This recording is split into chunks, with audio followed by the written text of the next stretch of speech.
வாழ்க வளமுடன். இன்று நம்முடன் இணைப்பில் இணைந்திருக்கும் பேராசிரியர் ஹரிஹரன் ஐயா அவர்களுக்கு பணிவான வணக்கங்களும் வாழ்க வளமுடன் வாழ்த்துக்களையும் தெரிவித்துக் கொள்கிறோம்.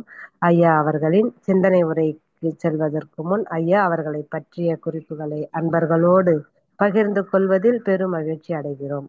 உலக சமுதாய சேவா சங்கத்தின் மதிப்பிற்கும் மரியாதைக்கும் உரிய பேராசிரியர் அருள்நிதி ஹரிஹரன் ஐயா அவர்கள் கடந்த 20 ஆண்டுகளுக்கும் மேலாக மனவளக் கலையில் சிறப்பாக தொண்டாற்றி வருகின்றார்கள். ஐயா அவர்கள் வங்கியில் அதிகாரியாக பணியாற்றி ஓய்வு பெற்றவர். மனவளக்கலையில் MA MPhil பயின்றுள்ளார்கள். ஐயா அவர்களின் வாழ்க்கை துணைவியாரும் மற்றும் வீட்டில் உள்ள குடும்ப உறுப்பினர்கள் அனைவரும் மனவளக்கலையில் MA பயின்றுள்ளார்கள். அகத்தவம் ஒரு அகத்தவம் ஒரு அருமருந்து என்ற தலைப்பில் புத்தகம் வெளியிட்டுள்ளார்கள். மேலும் நன்மை தரும் நவகோள்கள் என்ற தலைப்பில் புத்தகம் வெளியிடும் முயற்சியில் உள்ளார்கள். ஆழியார் விஷன் மையத்தில் இணைந்து சிறப்பாக குரு சேவை செய்து வருகிறார்கள். பல்கலைக்கழகங்களில் ஒருங்கிணைப்பாளராக 4 ஆண்டுகள் சேவை செய்துள்ளார்கள். சென்னை மண்டலத்தின் செயலாளராக 2 ஆண்டுகள் சேவை செய்துள்ளார்கள். திருவான்மியூரில் தவமையம் சிறப்பாக நடத்தி வந்த ஐயா அவர்கள் தற்பொழுது கோயம்புத்தூரில் வசித்து வருகிறார்கள். இணையம் வாயிலாகவும் வேதாத்திரிய கருத்துக்களை சிறப்புரை ஆற்றியும் சேவை செய்து வருகிறார்கள்.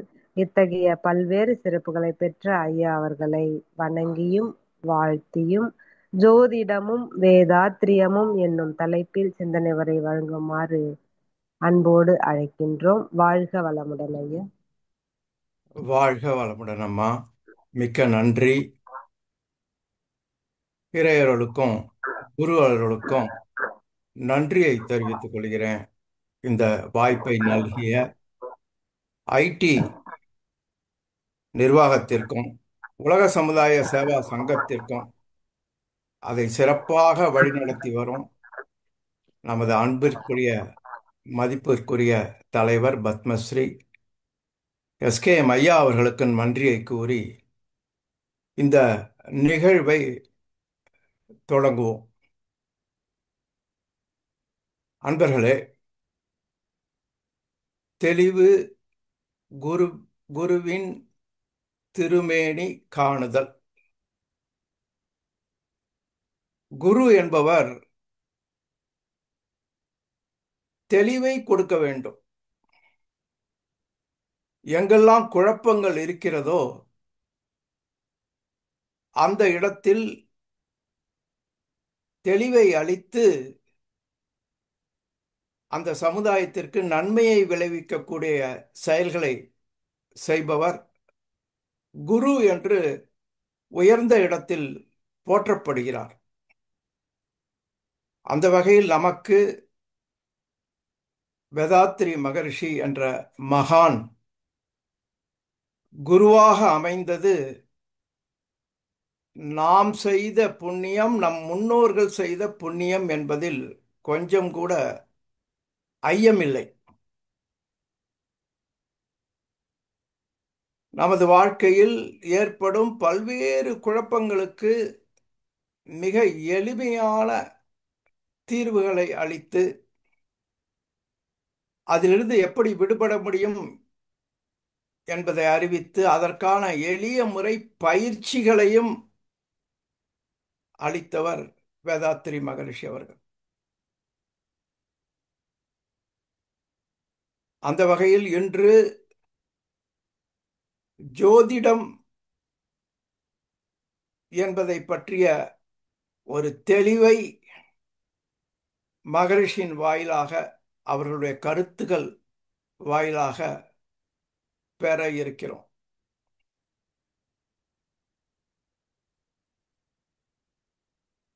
முதல் குழப்பம் மனித குலத்திற்கே மிக நீண்ட காலமாக இருப்பது கடவுளை பற்றிய குழப்பம். கடவுளுக்கும் மனிதனுக்கும் தொடர்பு உண்டா? கடவுள் இருக்கிறாரா?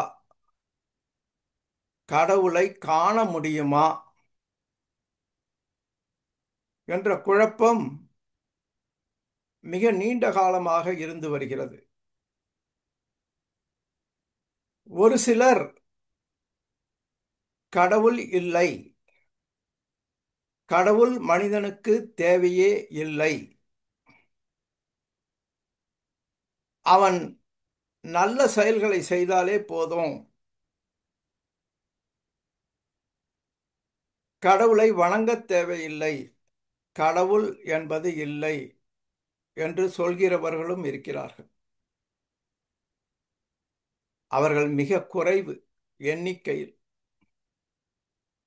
ஆனால் எண்ணிக்கையில் மிக அதிகமான மனிதர்கள், மக்கள் ஏதோ ஒரு மதம், ஏதோ ஒரு கடவுள் சார்ந்த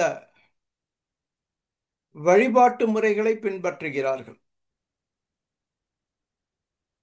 நூற்றுக்கு கிட்டத்தட்ட 99% கடவுளை புற வழிபாடாக செய்து வாழ்க்கையை நன்றாக அமைத்துக் கொண்டு வாழ முடியும் என்று அதில் ஈடுபட்டு கொண்டிருக்கிறார்கள்.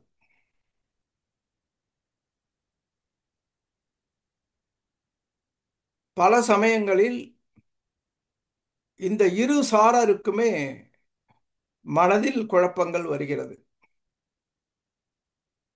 கடவுள் இல்லை என்று சொல்லுகிற மனிதர்கள் அவர்கள் வாழ்க்கையில் ஏற்படும் திடீரென்று ஏற்படும் துன்பங்கள் இதெல்லாம் வரும்பொழுது தனக்கு மீறி ஒரு சக்தி இருக்கிறது என்பதை ஒப்புக்கொள்கிறார்கள். அதை இயற்கை என்று சொல்கிறார்கள். கடவுள் என்று சொல்லாவிட்டாலும் அதை இயற்கை என்று ஏற்றுக்கொள்கிறார்கள்.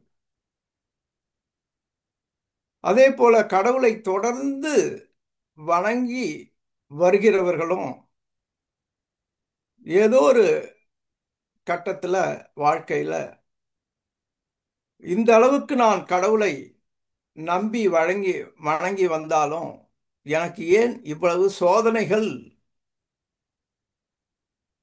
என்று நினைந்து மனம் வருத்தப்படுகிறார்கள்.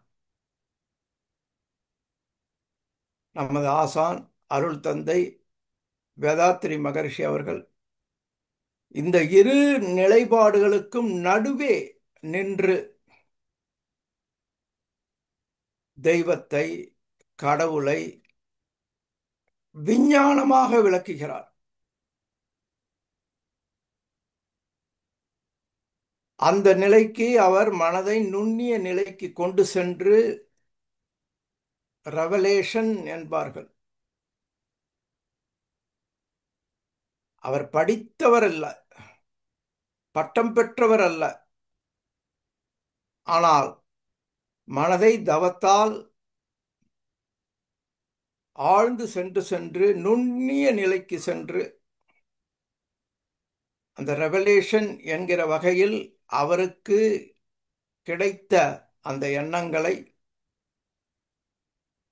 மக்களுக்கு மனவளக்கலையாக அளித்துள்ளார்கள்.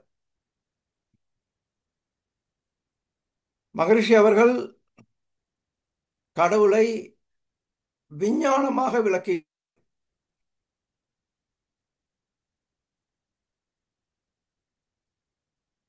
கடவுள் என்பது சுத்தவெளி, கும்மிருட்டு, பேரறிவு, பேராற்றல், காலம் என்று கடவுளை மெய்ப்பொருள் என்றும் சுத்தவெளி என்றும் விளக்குகிறார்கள்.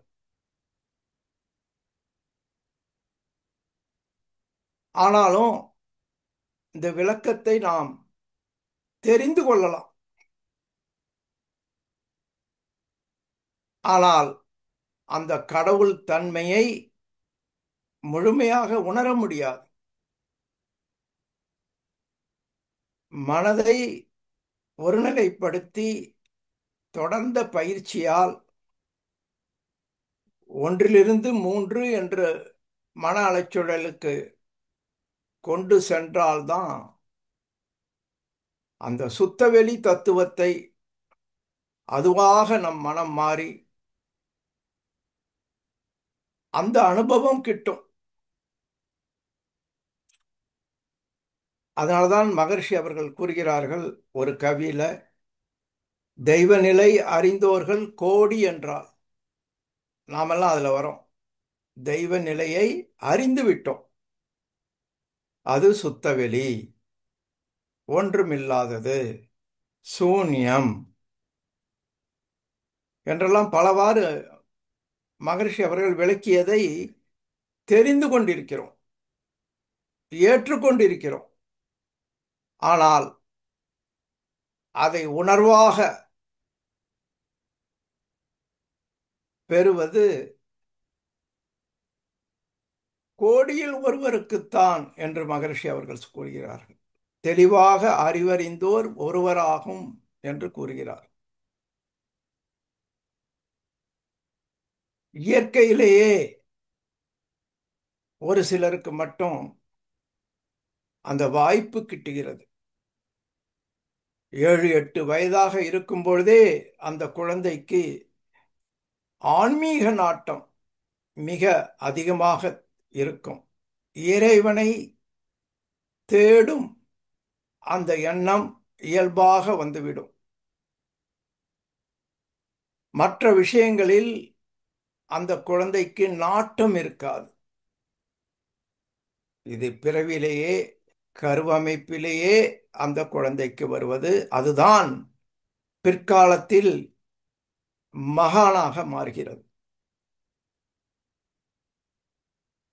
எனவே மகர்ஷி அவர்கள் கூறும் அந்த தெய்வம், கடவுள் என்பது சுத்தவெளி என்பதை ஏற்றுக்கொள்கிறோம். அதை புலன்களால் அறிய முடியாது. எப்பொழுது மனம் அன்கான்ஷியஸ் ஸ்டேட், கோமா நிலை, 1 to 3 ஃப்ரீக்வன்சியில் தான் அந்த அனுபவத்தை பெற முடியும்.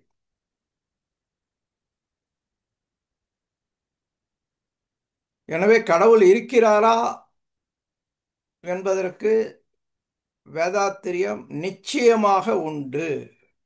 இதில் எல்லளவும் சந்தேகம் வேண்டாம். கடவுள் உண்டு, அது மெய்ப்பொருள் என்று நமது இறைவணக்க பாடலிலே மிக மிக சிறப்பாக அனைத்தையும் கூறிவிடுகிறார்.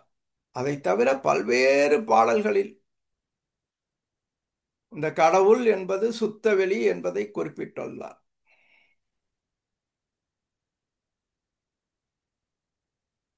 அந்த கடவுள் குழப்பத்திலிருந்து நாம் நீங்கி விடுகிறோம்.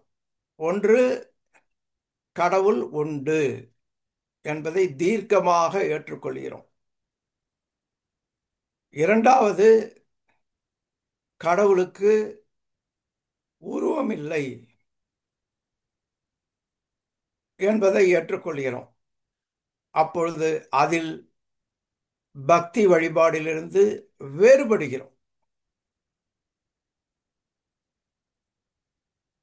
இந்த இரண்டிற்கும் நடுவில் எது உண்மையோ அதை மகரிஷி அவர்கள் கூறியுள்ளார்கள். கடவுள் உண்டு, ஆனால் அது ஒரு ஆற்றல், மின்சாரம் போன்றது. கண்களால் பார்க்க முடியாது, புலன்கள் பயன்படாது. ஆனால் அந்த மெய்ப்பொருளே சூழ்ந்தழுத்து மாற்றலால் தன்மாற்றம் பெற்று விண்ணாகவும் விண்ணின் மற்ற 4 கூட்டாகவும் காற்று, நெருப்பு, நீர், நிலமாகவும் தன்மாற்றம் அடைந்துள்ளது. அதை நாம் கண்களால் பார்க்கலாம். அதை நாம் உணர முடியும்.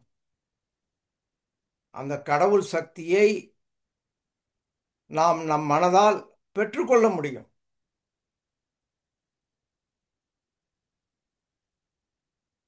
அந்த சுத்தவெளி தண்ணீருக்கு சூழ்ந்தழுத்தினால் தன்மாற்றம் பெற்று இந்த பிரபஞ்ச தோற்றங்கள் அனைத்துமாக இருக்கிறது. கோடானு கோடி நட்சத்திரங்களாக இருக்கிறது. சூரிய குடும்பமாக இருக்கிறது. பஞ்ச பௌதீகங்களாக இருக்கிறது.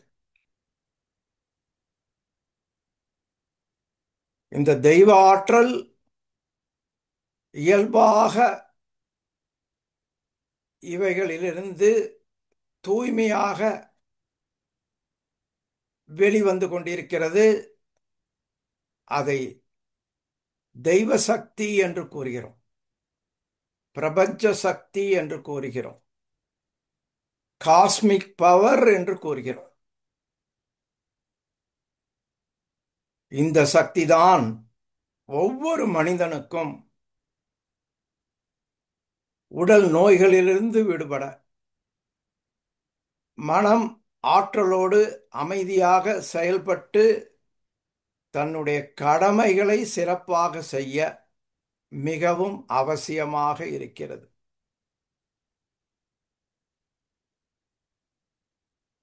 எனவே கடவுளை பற்றியும் கடவுள் சக்தியை பற்றியும் அந்த சக்தியோடு மனிதனுக்கு எவ்வாறு தொடர்பு இருக்கிறது என்பதை பற்றியும் மிக தெளிவாக நமது ஆசான் விளக்கிவிட்டார். இந்த பிரபஞ்சத்தையே இயக்குகிற தெய்வ சக்தி ஒன்றுதான். ஒன்றே பலவாக, பல கோடி தோற்றங்களாக, பல கோடி இயக்கங்களாக இருந்து கொண்டிருக்கிறது. பிரபஞ்சம் முழுவதும் அமைப்பு, துல்லியம், இயக்க ஒழுங்கு, பேட்டர்ன், பிரிசிஷன், ரெகுலாரிட்டி என்று மிக சிறப்பாக அந்த கடவுளினால் வரும் கடவுளுடைய சக்தி இயக்கி வருகிறது. அந்த பிரபஞ்சத்தில், அந்த இயக்கத்தில் பூமியும் ஒரு சிறு தூசு போல இயங்கிக் கொண்டிருக்கிறது. அந்த பூமியில் பஞ்ச பௌதீகங்களும் உள்ளன. அந்த பஞ்ச பௌதீகங்களும் ஒன்றை ஒன்று கெடாதவாறு ஒரு விதமாக கலப்புறும் பொழுது உயிரினம் தோன்றுகிறது. முதல் செல்.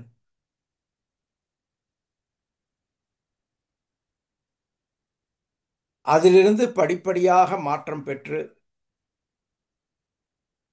முதலறிவு, இரண்டாம் அறிவு, மூன்றாம் அறிவு, நான்காம் அறிவு விலங்கினங்கள், நான்காம் அறிவு, ஐந்தாம் அறிவு விலங்கினங்கள், ஆறாவது அறிவு மனிதனாக, நாமாக, நம் உடலாக, நம் மனமாக, உயிராக வந்துள்ளது. அதே பிரபஞ்ச தெய்வ சக்திதான்.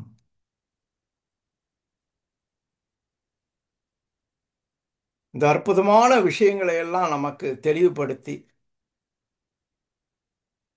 நமக்கு உண்மையான தெய்வத்தையும் தெய்வ சக்தியையும் காட்டி அதை பெரும் வழிவகைகளையும் அளித்துள்ளார்கள்.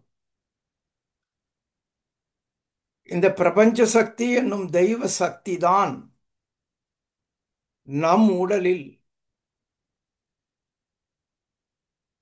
நாம் கருவாக உருவாகும் அந்த வினாடி முதல்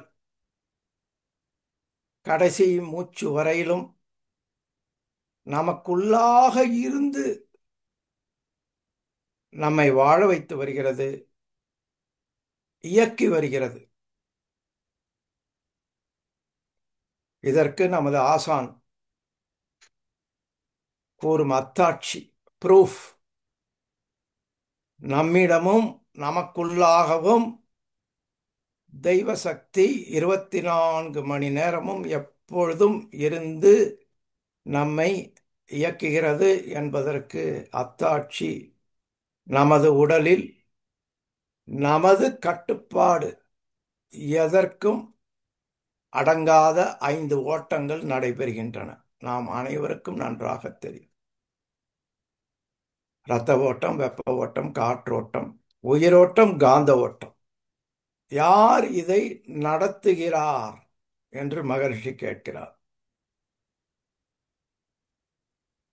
பிரபஞ்சம் முழுவதிலும் நீக்கமற நிறைந்திருக்கும் தெய்வ சக்தியே உன்னை தோற்றுவித்து உனக்குள்ளாக 5 ஓட்டங்களாகவும் நீ உண்ணும் உணவை 7 தாதுக்களாகவும் மாற்றும் விந்தையை செய்து வருகிறது. இதை விஞ்ஞானமோ மனித அறிவோ பெரிய பொருள் செல்வந்தர்களோ செய்வது இயலாது. தெய்வ சக்தியால் மட்டுமே செய்ய முடியும். மேலும் உடலில் உள்ள கழிவுப் பொருள்களை முறையாக வெளியேற்றுவது அதே தெய்வ சக்தி. அப்பொழுது நாம் தெளிவாகிவிட்டோம். ஒன்று, சுத்த வெளியே தெய்வம். அதை உணர முடியாது, அதை பார்க்க முடியாது. அதற்கும் மனித மனதிற்கும் தொடர்பு இருக்கிறது. மனித மனம் மிக மிக ஆழ்ந்து சென்று நுண்ணிய நிலைக்கு சென்று 1 முதல் 3 என்ற அளவில் கோமா ஸ்டேஜ் என்று தன்னை மறந்த நிலையில் இருக்கும் பொழுதுதான் அந்த உணர்வை பெற முடியும். ஆனால் அது தன்மாற்றம் பெற்று சக்தியாக இந்த பிரபஞ்சம் முழுவதும் பரிமளித்துக் கொண்டிருக்கிறது, இயக்கிக் கொண்டிருக்கிறது. அந்த சக்தியே நமக்குள்ளாகவும் இருக்கிறது. எனவே நாம் இந்த பிரபஞ்சத்தின் ஒரு பகுதி, அங்கம் என்பதை மறவாமல் நாம் நமது வாழ்க்கையை நடத்த வேண்டும். இப்பொழுது நமது வாழ்க்கையின் சிக்கல்கள், மனத்துன்பங்கள், உடல் நோய்கள் இவைகள் குறைய நீங்க நமக்கு இந்த தெய்வ சக்தியை பெற்றுக்கொள்ளும் தகுதி வேண்டும். மனிதனை தவிர மற்ற கோடானு கோடி உயிரினங்கள் இந்த பிரபஞ்ச சக்தியை, சூரிய சக்தியை, சூரிய கோள்களின் சக்தியை, பஞ்சபூதங்களின் சக்தியை எந்த முயற்சியும் இல்லாமல் ஒவ்வொரு வினாடியும் பெற்றுக்கொண்டு சுகமாக வாழ்கின்றன. இங்கு எங்கு சிக்கல் வந்தது என்றால், மனித மனம் இயற்கை வளத்தை வாழ்க்கை வளமாக மாற்றி அனுபவிக்கும் பொழுது செயற்கை தன்மை அவன் மனதில் மிக அதிகமாகிவிட்டது. அவனுடைய மனம் இயற்கையாக இருக்க வேண்டிய மனம் பொருள், புகழ், செல்வாக்கு, புலனின்பத்தில் அமிழ்ந்து செயற்கை தன்மை அதிகமானதால் அந்த தெய்வ சக்தியை இவனால் ஈர்த்து கொள்ள முடியவில்லை.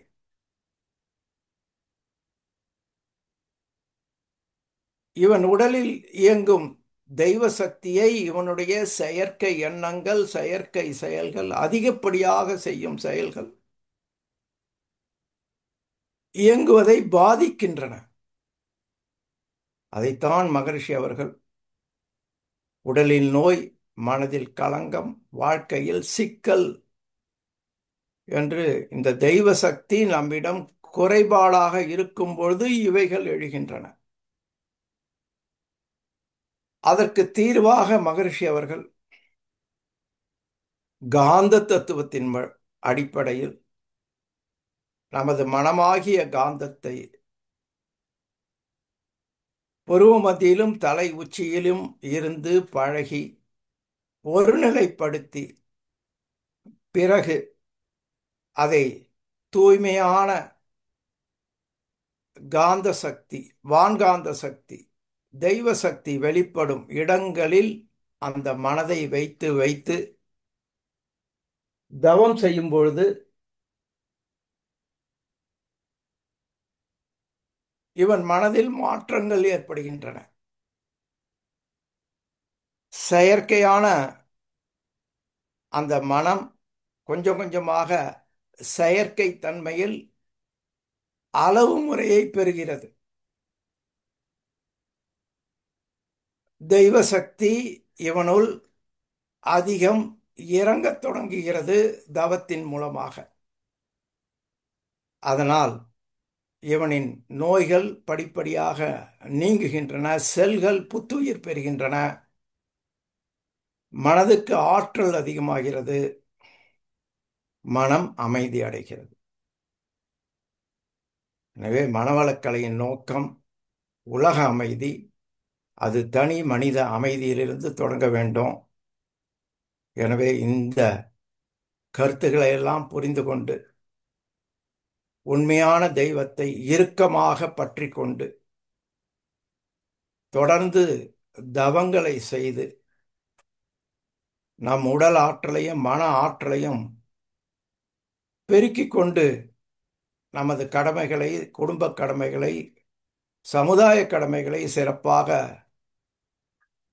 செய்து வாழ முயலுவோம். இத்துடன் கடவுளை பற்றி தெளிவாக புரிந்து கொண்டோம். எந்த தொலைக்காட்சியை எப்பொழுது திருப்பினாலும் ஆயிரக்கணக்கான கோயில்களில் நடக்கும்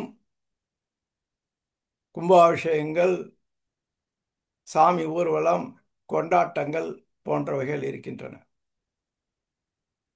இதைப் போல கடவுளை தெளிவாக விளக்கி அனைவரும் ஏற்றுக்கொண்டு விட்டால் மனிதகுலமே ஒரே மதத்திற்கு கீழ் வந்துவிடும். மனிதகுலமே இன்றைக்கு படும் அனைத்து துன்பங்களிலிருந்தும் விடுபட்டுவிடும். பல மதங்கள், பல கடவுள்கள் என்ற பழக்கம் இயல்பாக மாறிவிடும். அந்த காலம் வர நாம் வாழ்த்தும். நாம் இதை புரிந்து கொண்டதனால் தொடர்ந்து இந்த தெளிவை ஏற்றுக்கொண்டு பயிற்சியை செய்து மற்றவர்களுக்கு நாம் உடல் நலத்தோடு மனவளத்தோடு வாழ்ந்து காண்பிப்போம்.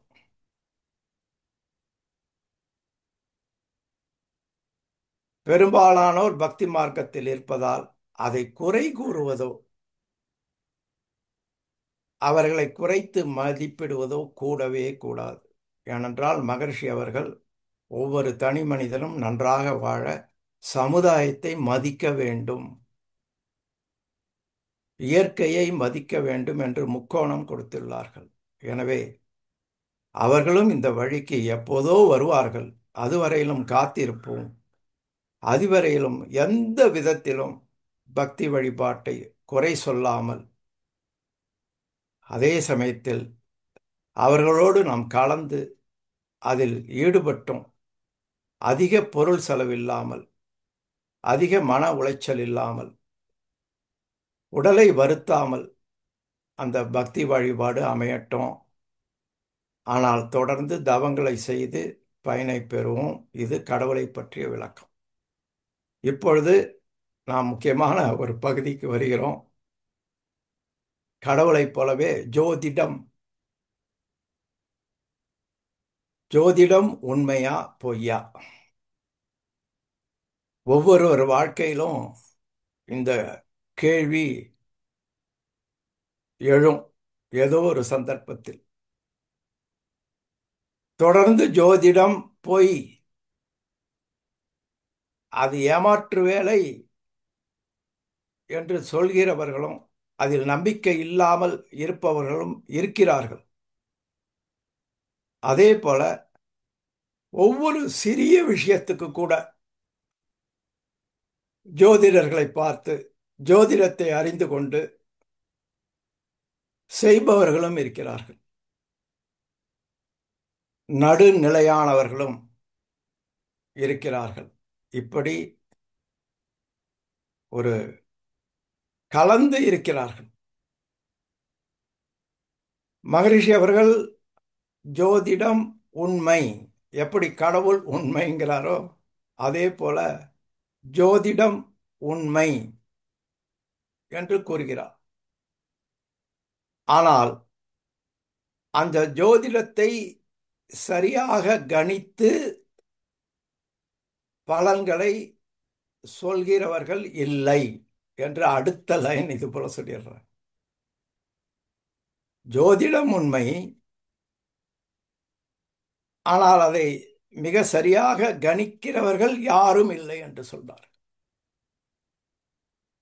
அப்ப இதற்கு என்ன கருத்து என்று கேட்டால், நவகோள்களின் அந்த இயக்கங்களின் பாதிப்பு மனித வாழ்க்கையில் அவ்வப்பொழுது நன்மையாகவோ தீமையாகவோ வரும். கருமையப்பதிவு என்று மகரிஷி கூறுவதை நாம் நவகிரகங்களின் ஆற்றல் என்று தெளிவுபடுத்திக் கொள்ளலாம். ஒரு தாயின் வயிற்றில் ஒரு கரு உருவாகும் பொழுது சூரியனும் மற்ற கோள்களும் எந்தெந்த இடத்தில் இருந்து எந்த விதமான ஆற்றல்களை அளித்துக் கொண்டிருக்கிறதோ அந்த ஆற்றல் எல்லாம் அந்த கருவில் முதலீடாக, கேபிட்டலாக பதிவாகிறது. அந்த கரு உருவாகும் பொழுது பூமிக்கு அருகே சூரியன் இருந்து சூரியனுடைய ஆற்றல் அதிகமாக அந்த குழந்தைக்கு கிடைக்கும் பொழுது அந்த குழந்தை தாயின் வயிற்றை விட்டு வெளியே வந்து வாழும் பொழுது அந்த சூரியனுடைய ஆற்றல் எப்பொழுதும் அந்த குழந்தைக்கு போதுமான அளவு வாழ்நாள் முழுவதும் கிட்டுகிறது. இதைத்தான் மகரிஷி அவர்கள் தந்தைதாய் ஈருயிரும் ஒன்று சேர்ந்து தழைத்ததொரு உடலாகி உலகில் வந்தேன், அந்த ஈருயிர்கள் வினைகள் அறமோ மற்றோ அளித்த பதிவுகள் எல்லாம் என் சொந்தாச்சு. அப்ப தந்தைக்கு ஒரு கர்மைய பதிவு இருக்கு. அவர் வளர்ந்த பிறகு திருமணமாகி அந்த மனைவியோடு உடலுறவு கொள்ளும் பொழுது அந்த வித்து சக்தியில் நவகிரகங்களின் ஆற்றல் எந்த அளவுக்கு இருக்கிறதோ அதே போல தாயின் வயிற்றில் தாயின் சக்தியில் எந்த அளவுக்கு நவகிரகத்தின் அருள் இருக்கிறதோ அது இரண்டும் சேர்ந்துதான் அந்த குழந்தைக்கு கருமைய பதிவாக நவகிரகங்களின் அருளாக கிடைக்கிறது. நமது முன்னோர்கள் மனதை மிக மிக நுண்ணிய நிலைக்கு எடுத்து சென்று ஒவ்வொரு கிரகத்திலிருந்தும் வரும் ஆற்றல்கள் மனிதனுடைய உடலில் எவ்வாறு ரசாயன மாற்றத்தை ஏற்படுத்தி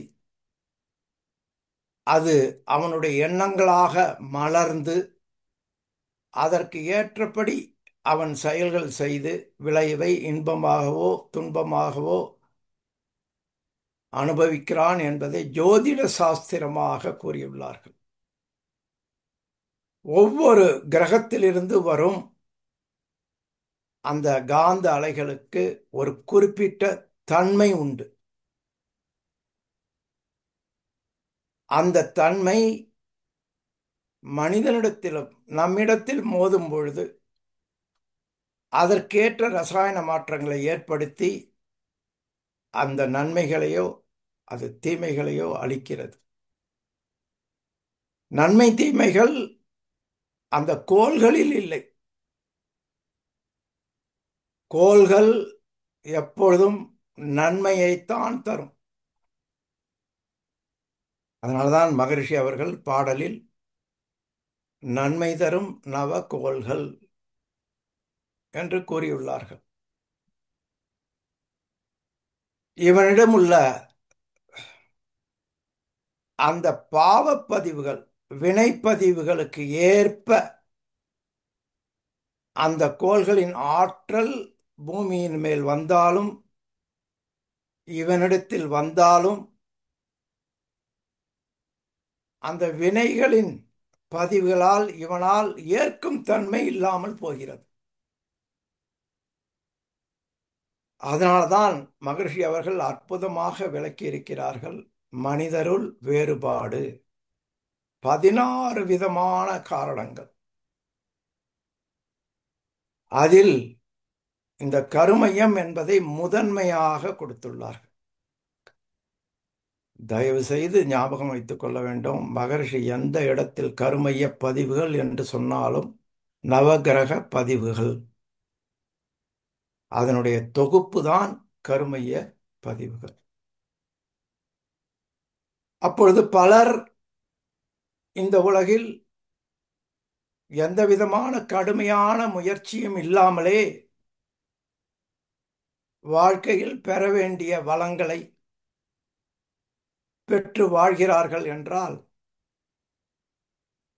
அவர்கள் தாயின் வயிற்றில் உருவாகும் பொழுதே நவகிரகங்களின் நல்ல பதிவுகள் அவர்களுக்கு போனஸாக கிடைத்துவிட்டது.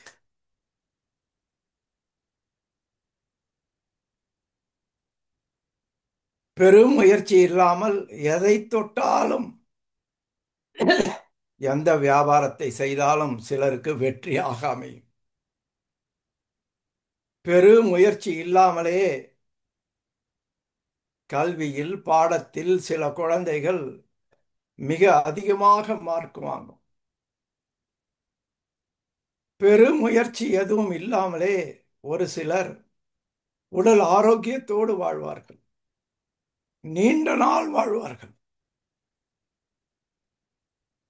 பெரும் முயற்சி இல்லாமலேயே மனதில் அன்பும் கருணையுமாக நிதானமாக வாழ்கிறவர்களும் இருக்கிறார்கள்.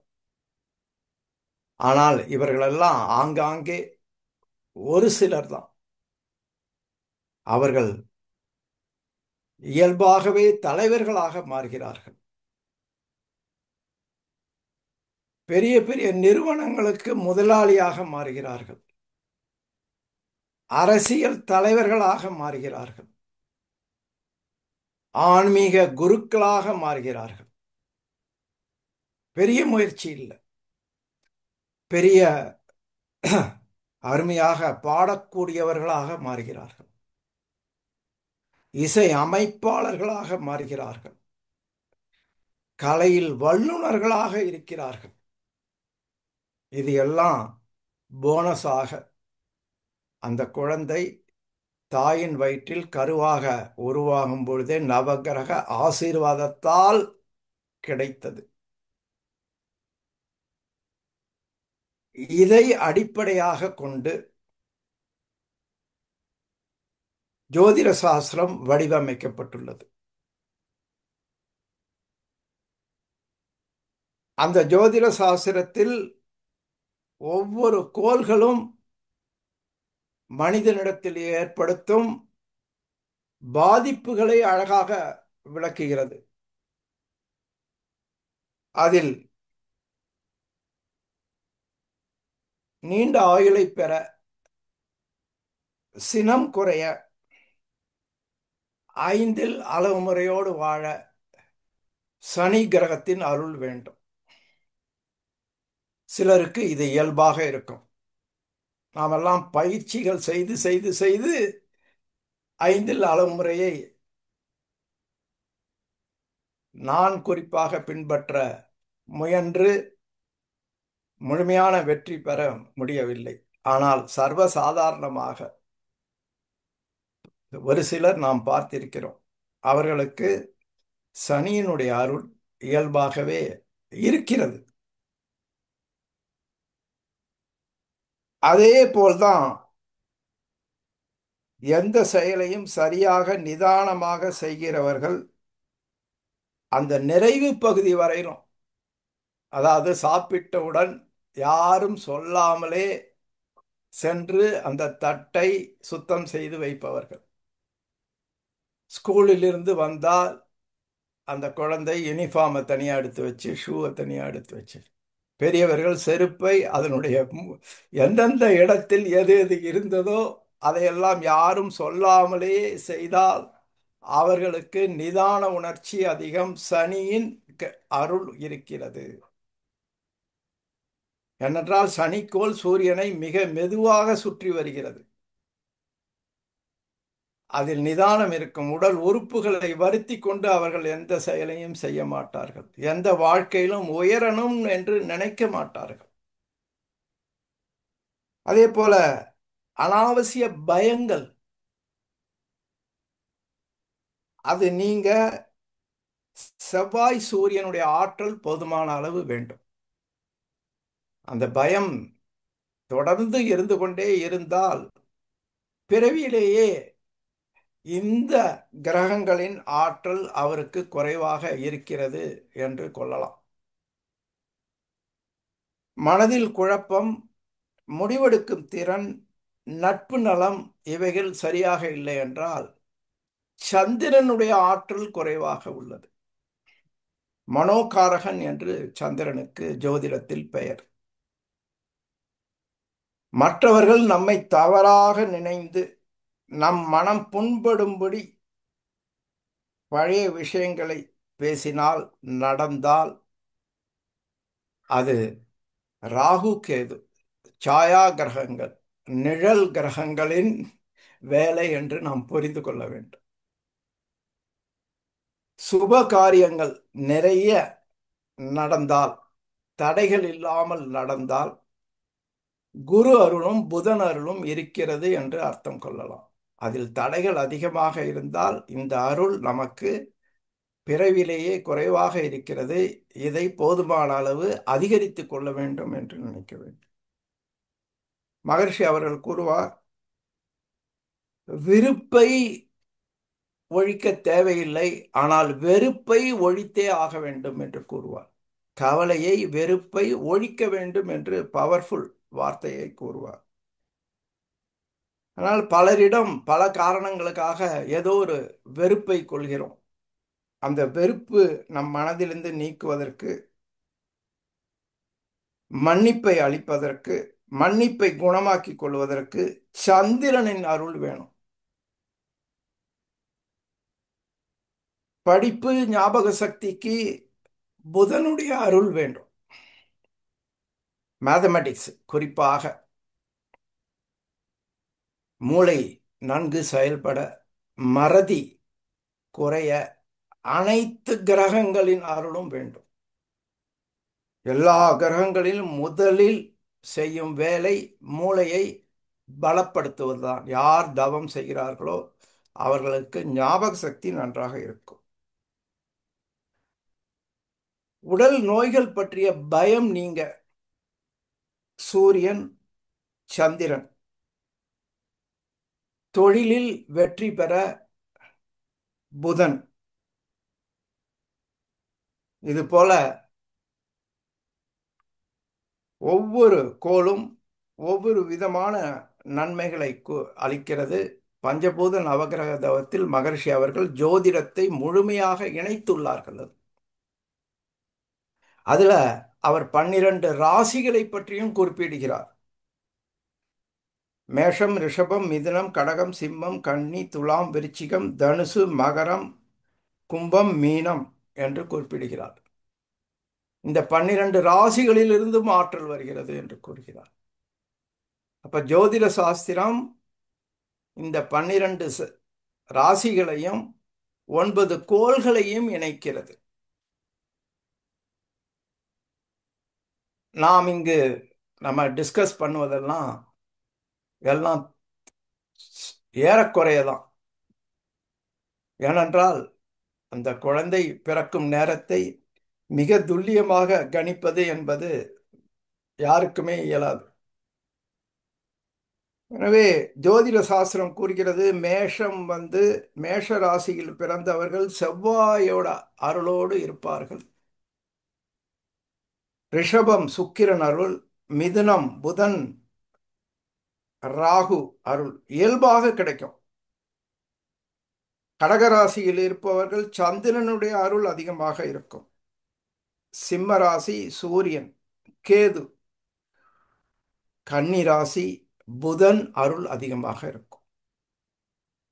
துலாம் சுக்கிரனுடைய அருள், விருச்சிகம் செவ்வாயினுடைய அருள், தனுசு குரு கேதுவின் அருள், மகரம் கும்பம் இரண்டும் சனியினுடைய அருள். ஜோதிட சாஸ்திரம் கூறுகிறது, ராகு கேது எந்த ராசியில் உள்ளதோ அந்த ராசியின் பலன்களை அது அதிகமாக்கும். அதற்கென்று தனித்தன்மை கிடையாது, அது அதிகமாக்கும் என்று கூறுகிறது. இதையெல்லாம் இந்த அளவோடு நாம் ஜோதிடத்தை நிறுத்தி கொள்ள வேண்டும். இதற்கு அடுத்த கட்டங்களுக்கு போகவே கூடாது. அது ஒரு மிகப்பெரிய கடல். அந்த கட்டங்களுக்கு போய் இந்த கிரகம் இந்த கட்டத்தில் வந்தால் இது நடக்கும்னா போச்சு. அதை கணிக்க முடியாது. ஏனென்றால் அது கடல் அளவு பெரியது. அந்த தெய்வ சக்தியை மனித சக்தியால் முழுமையாக புரிந்து கொள்ள முடியாது. அதனால் மகர்ஷி அவர்கள் இதோடு நிறுத்தி உள்ளார்கள். இதுவுமே ஓரளவுக்கு அப்ராக்சிமேட் தான். நான் என்ன தவம் செய்தும் என்ன முயற்சி செய்தும் ஒரு சில விஷயங்களில் வெற்றி பெற முடியவில்லை என்றால் அந்த வெற்றியை கொடுக்கக்கூடிய அந்த கிரகத்தின் ஆற்றல் பிறவியிலேயே எனக்கு குறைவாக இருக்கிறது. தொடர்ந்து தொழிலில் ஈடுபடுகிறார், பல்வேறு தொழில் எல்லாம் நஷ்டம், எல்லாமே நஷ்டமாகிறது. அப்பொழுது அவருக்கு பொருளை கொடுக்கக்கூடிய ராகு செவ்வாய் சுக்கிரன் புதன் இவைகளுடைய ஆற்றல் குறைவாக இருக்கின்றன. எனவே முதலில் நாம் செய்ய வேண்டியது, நமது வாழ்க்கை நமக்கு திருப்திகரமாக இல்லை என்றால், தடங்கல்கள் மிக அதிகமாக இருந்தால், சுப காரியங்கள் எளிதாக நடக்கவில்லை என்றால், நாம் செய்ய வேண்டியது முதலில் நவகிரகத்தின் அருளை பெற வேண்டும்.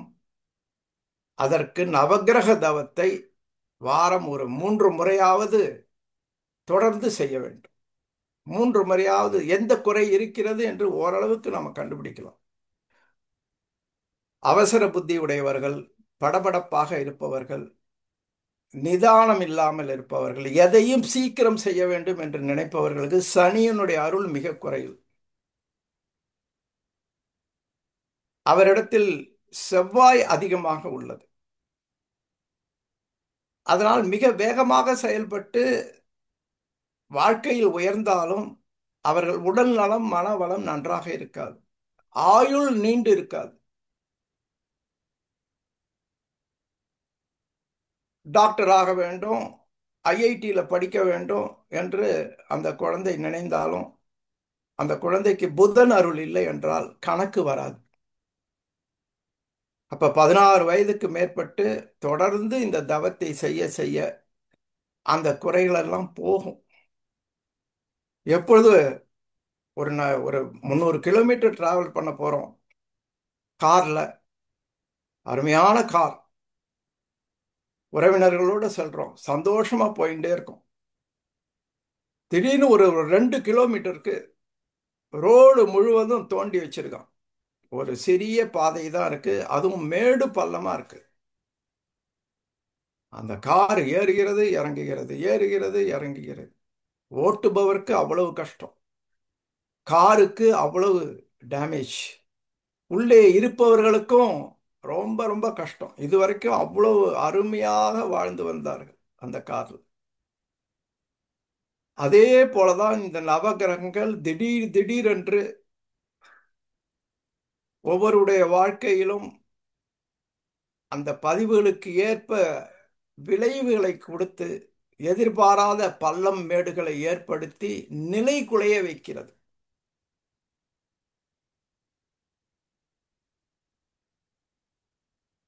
அதிலிருந்து நாம் விடுபட அந்த சாலையை கவர்மெண்ட் எப்படி சீராக்கினால் நன்றாக ஓடுமோ, அதனால் நமது ஆசான் காட்டிய வழியில் பிறக்கும் பொழுது எப்படி வேண்டுமானாலும் இருந்து இருக்கட்டும். இப்பொழுது நமக்கு அருமையான பரிகாரம் கிடைத்துள்ளது. இதை மறக்கவே கூடாது, புலம்பக்கூடாது. ஒன்று, புதனுடைய அருள் இல்லையா?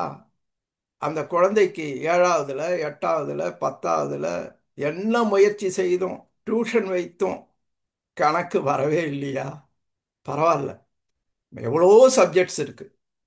கணக்கு இல்லாத ஆர்ட்ஸ் சப்ஜெக்ட் இருக்கு, இன்டீரியர் டிசைன் இருக்கு, என்னென்னமோ இருக்கு. கலைகளில் அந்த குழந்தைக்கு ஆர்வம் இருக்கும். அந்த சுக்கிரனின் அருள் இருக்கும்போது கலைகளில் ஆர்வம், டிராயிங்ல நல்ல ஆர்வம் இருக்கும். ஸோ அது போல நம்ம புரிந்து கொண்டு அந்த ரூட்ல அந்த குழந்தையை மேல் படிப்புக்கு நாம் தயார் செய்ய வேண்டும்.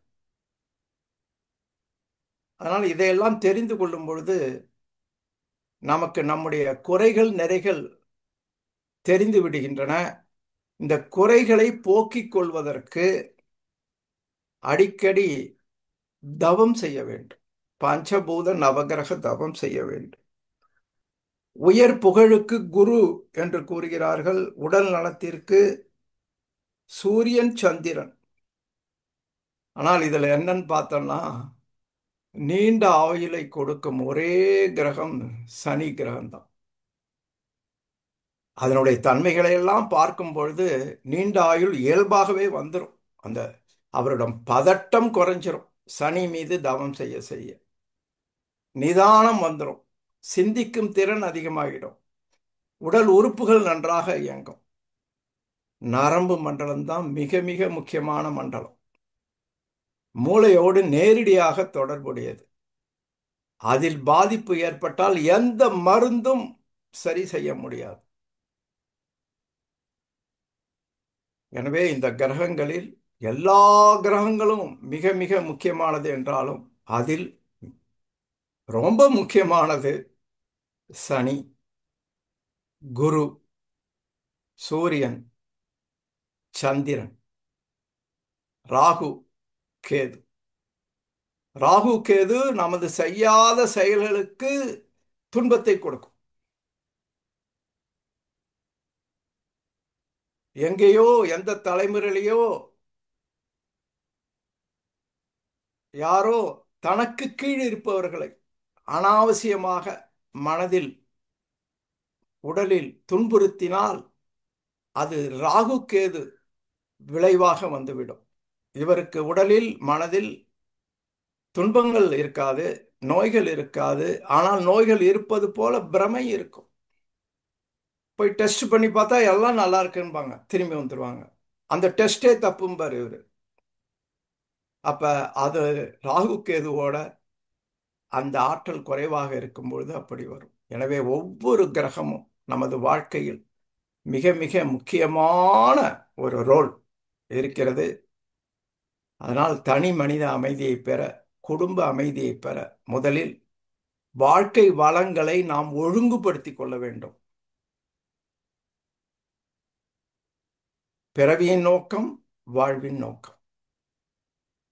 பிறவியின் நோக்கம் முழுமை பெறுவது, இறைவனை முழுமையாக உணர்வது, நான் யார் என்று முழுமையாக தெரிந்து கொள்வது, தன்னிறை அறிதல் என்பார். அது கோடியில் ஒருவரான மகான்களுக்கு எளிதாக சாத்தியம்.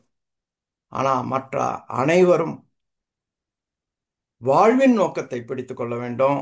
வாழ்வின் நோக்கமான நல்ல உடல் நலம், போதிய உடல் நலம், மன வளம், பொருள் வளம், நட்பு நலம், தொண்டு, வாழ்க்கையை அனுபவித்து வாழ்தல், இவைகளை செய்து நாம் சிறப்பாக வாழ முயல்வோம். குருவின் வழியில் நின்று இவைகளெல்லாம் புரிந்து கொண்டு ஜோதிடத்தில் அடுத்தடுத்த கட்டங்களுக்கு போகவே கூடாது. குழப்பங்கள் தான் வரும். எப்படி கடவுள் பெயரால் நிறைய விஷயங்கள், தேவையில்லாத விஷயங்கள் நடக்கிறதோ, பொருள் சுரண்டப்படுகிறதோ, அதே போல ஜோதிடத்தால் வாழ்க்கையே பழி போகிவிடும் ஜோதிடர்களால். அதற்கு பரிகாரம் ஒன்று இதுதான். இல்லை என்றால் வாழ்க்கையில் எது வந்தாலும் அது இறைவனுடைய பிரசாதமாக ஏற்றுக்கொண்டு வாழும் தன்மை வந்துவிட்டால் அதுவும் மிக மிக சிறப்பு. ஆனால் நமக்கு இந்த தவம் கிடைத்திருக்கிறது. மனவளக்கலை பயிற்சிகள் அனைத்தையும் செய்து முடிந்த வரையிலும் நாமும் வாழ்ந்து பிறருக்கும் உதவியாக வாழ்வோம் என்று கூறி வாய்ப்பு அளித்தமைக்கு மீண்டும் நன்றி கூறி விடைபெறுகிறேன். வாழ்க வளமுடன், வாழ்க வளமுடன். தற்பொழுது ஐயா அவர்கள் நம்முடைய கேள்விகளுக்கு சிறப்பாக பதிலளிக்க இருக்கின்றார்கள். கேள்வி கேட்க விரும்பும் அன்பர்கள் தங்களுடைய கைபேசியை தாங்களே அன்மியூட் செய்து கொண்டு கேள்விகளை மட்டும் சுருக்கமாக கேட்கும் பொழுது அனைவருக்கும் அது பயனுள்ளதாக அமையும் என்பதை அன்போடு தெரிவித்துக் கொண்டு, முதலாவது அன்பராக கிருபாநிதி அம்மா அவர்களை அன்போடு அழைக்கின்றோம். வாழ்க வளமுடன் அம்மா. அம்மா வாழ்க வளமுடன். ஐயா வாழ்க வளமுடன் ஐயா. வாழ்க வளமுடன்மா. ஐயா உங்களுடைய பேச்சு ரொம்ப நாளைக்கு பிறகு அமைதியா கேட்டது ரொம்ப நல்லா இருந்தது. ரொம்ப சிறப்பு, நன்றி ஐயா. ஐயா வாழ்க வளமுடன். கடவுள் பக்தி அது ரெண்டுக்கு நல்ல ஒரு இது சொன்னீங்க. இப்ப நம்ம கருவானதிலிருந்து கடைசி மூச்சு வரை நம்ம இயக்குகிறது கோள்கள் தான், அப்படி வச்சுக்கலாமா ஐயா? நம்மளுடைய கோள்கள் தான் நம்மளை இயக்குகிறது. பிரபஞ்ச கடவுள் சக்தி தான் இயக்குகிறது. அஹ் வாழ்க்கையில் ஏற்படும் நன்மை தீமைகளை அளிப்பது கோள்கள். உம் உம் உம் உம். ஓகே. இன்னொன்னுயா, இப்ப எனக்கு தெரிஞ்சு எங்க ஊர் காரைக்குடிக்கு பக்கத்துல அறந்தாங்கில ஒரே சமயத்துல 2 குழந்தை பிறந்தது. 2 நிமிஷம் தான் வித்தியாசம். ஒரு பொண்ணு படிச்சு கல்யாணம் ஆகி ஓஹோன்னு போயிட்டா. இன்னொரு பொண்ணு எல்லாம் தான் பாக்குறாங்க, அவங்க அப்பா அம்மா பேரண்ட்ஸ் எடுக்கிறாங்க, அந்த படிப்புலயும் கம்மி, அந்த கல்யாணத்திலயும் ஒரு தடை. அவங்களால அதை ஏத்துக்கவே முடியல. ஒரே சமயத்துல பிறந்த ஜாதகத்தை தூக்கிட்டு போனா எல்லாம் ஒண்ணுதாங்கிறாங்க. ஆனா ஒன்னே ஒண்ணுயா, நான் ரொம்ப குக்கிராமத்துல பிறந்தவ. சரி, என்ன பண்ணுவாங்க, நாங்க போய் அந்த 2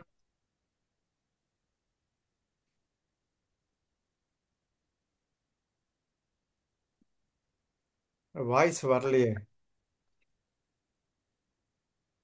வாழ்க வளமுடன். வாய்ஸ் வரல. ஆமாங்க ஐயா, நெட் ப்ராப்ளம் போல இருக்குங்கய்யா.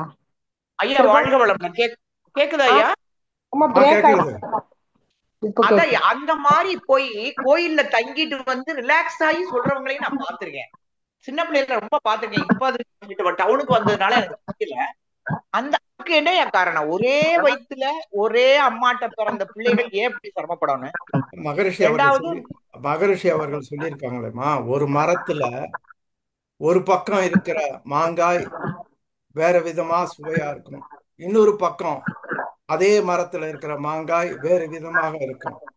ஏனென்றால் அந்த வெயில் படும் விதம், வெப்பம் படும் விதம் அது மாறுபடுதலால் இருக்கும்.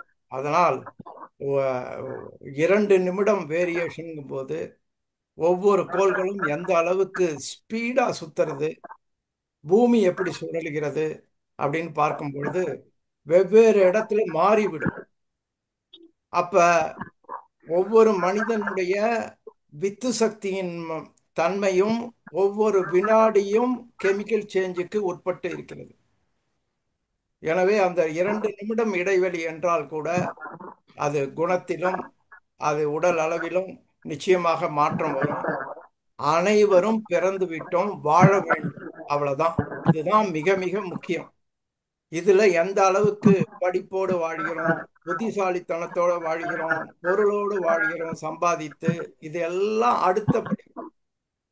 இறைவன் ஒவ்வொருவரையும் வாழ வேண்டிய சூரியன், காற்று, பஞ்சபூதங்கள் இவைகளை அழித்துதான் உயிரினத்தை கொண்டு வருகிறார்கள். அவைகளை பயன்படுத்தி முதலில் உடல் ஆரோக்கியமாக மன அமைதியாக வாழ வேண்டும். இவைகள் கெடாதவாறு வாழ்க்கையில் செயற்கையில் உயர முயற்சிக்கலாம். ஆனா செயற்கையில் உயர்வினை வைத்துக் கொண்டு மனிதனை எடை போடக்கூடாது. அதனால செயற்கை இயற்கை என்று தனியாக பிரித்து கொண்டு தவம் செய்து தெய்வ சக்தியை அதிகமாக்கி கொண்டு உடல் நலத்தோடும் மன அமைதியோடும் வாழ்ந்து அவைகள் அதிகம் கெடாமல் நாம் என்ன செய்ய முடியுமோ முயற்சி செய்து வாழ்வில் உயர வேண்டும். வாழ்த்துக்கள். ரொம்ப நன்றி ஐயா. வாழ்க வளமுடன். வாழ்க வளமுடன். அம்மா வாழ்க வளமுடன் அம்மா. நன்றிகள் அம்மா, வாழ்க வளமுடன். அடுத்த அன்பராக வளர்மதி அம்மா அவர்களை அன்போடு அழைக்கின்றோம். வாழ்க வளமுடன் அம்மா. நன்றி ஐயா. வாழ்க வளமுடன். வாழ்க வளமுடன். மிக சிறப்பா இருந்தது ஐயா உங்க உரை.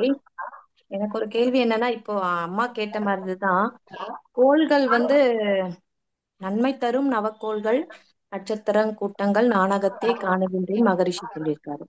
நன்மை தரும் நவக்கோள்கள் தான். அப்போ நம்ம நமக்கும் நம்ம மனதுக்கும் கோள்களுக்கும் தொடர்பு உண்டா? இல்ல எப்படி இத கேக்குறது எனக்கு புரியல. நம்மளுடைய இன்ப துன்பம் கோள்களை வச்சுதான் இன்ப துன்பம் அடையிறோமா நம்ம மனுஷங்க?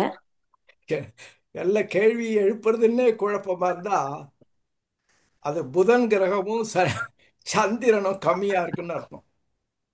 கம்யூனிகேஷன் ஒரு சிலருக்கு சிறப்பா வரும், சில பேருக்கு கம்யூனிகேஷன் பிறவியிலேயே அவ்வளவா வராது. பரவாயில்ல, ஒரு குறையும் இல்லைம்மா. நம்ம வேதாத்ரி மகரிஷிட்ட வந்துட்டோம். அதான் சொல்றேனே, மினிமம் நமக்கு தேவை உடல் நலமும் நீண்ட ஆயுளும் தான். ஐயா இது எனக்கு ஒரு நிமிஷம் ஐயா, இதை எனக்காக நான் கேட்கல. நாம நவகிரக நேத்து கூட இப்ப பஞ்சபூத நவகிரக தவம் பண்ணோம், சரிங்களா? நம்ம மகரிஷி அற்புதமா கொடுத்திருக்காரு. இது நான் பொதுவா இந்த கேள்வி கேட்கிறேன். நம்ம குடும்பத்துல இருக்க உறுப்பினர்களாகட்டும், இந்த கேள்வியை நான் பொதுவா கேட்கிறேன். ஒன்று நமக்கு என்ன கருமைய பதிவுகள் இருக்கோ அதுபடிதான் தண்ணிய எந்த பக்கம் ஆறு திருப்பி விட்டாலும் அது போற போக்குல தான் போகும். கண்டிப்பா. அதனால பாக்குறோம், எவ்வளோ சினிமா ஆக்டர்லாம் தன்னுடைய அடுத்த வாரிசை கொண்டு வரணும்னு நினைக்கிறாங்க, ஆனா ஃபெயிலியர் ஆகுது. அரசியலை கொண்டு வரணும்னு நினைக்கிறாங்க, ஏன்னா அவர்களுடைய பவரை பயன்படுத்தி தகுதி இல்லாத நபரை அந்த இடத்துல கொண்டு நிறுத்துறாங்க. ஆனா அங்க நிக்க முடியல. அது மகர்ஷி அவர்கள் ஸ்பெசிபிக் கிராவிட்டி என்பார்கள். அதனால அந்த தன்மைகளை எல்லாம் புரிந்து கொண்டு நமக்கு எதில் ஆற்றல் அதிகமாக இருக்கிறதோ, எதில் ஆர்வம் அதிகமாக இருக்கிறதோ அதில் ஈடுபட்டு நமது வாழ்க்கையை ஒழுங்குபடுத்தி கொள்ள வேண்டும். இல்ல மாறி போய் சிக்கிக்கிட்டோம் அப்படின்னா நவகிரக தவத்தை அடிக்கடி செய்து அந்த ஆற்றலை ஏற்படுத்தி கொண்டு அந்த கடமையை சிறப்பாக செய்து உயரலாம். இது ரெண்டு தான் இருக்கு.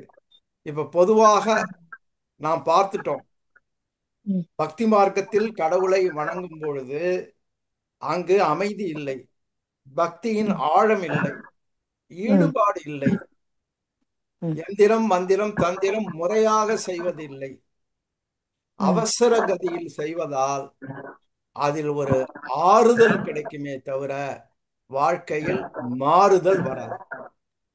கண்டிப்பாங்க, அது நானே பார்த்தேன். ஆனா நாம என்ன செய்யறோம், நேத்திக்கு நான் அந்த கோயிலுக்கு போனேன், வேண்டின்ட்டேன், இன்னைக்கு எனக்கு நடந்தது நல்லது அப்படின்னு இதையும் அதையும் கனெக்ட் பண்ணி பார்த்துக்கிறோம்.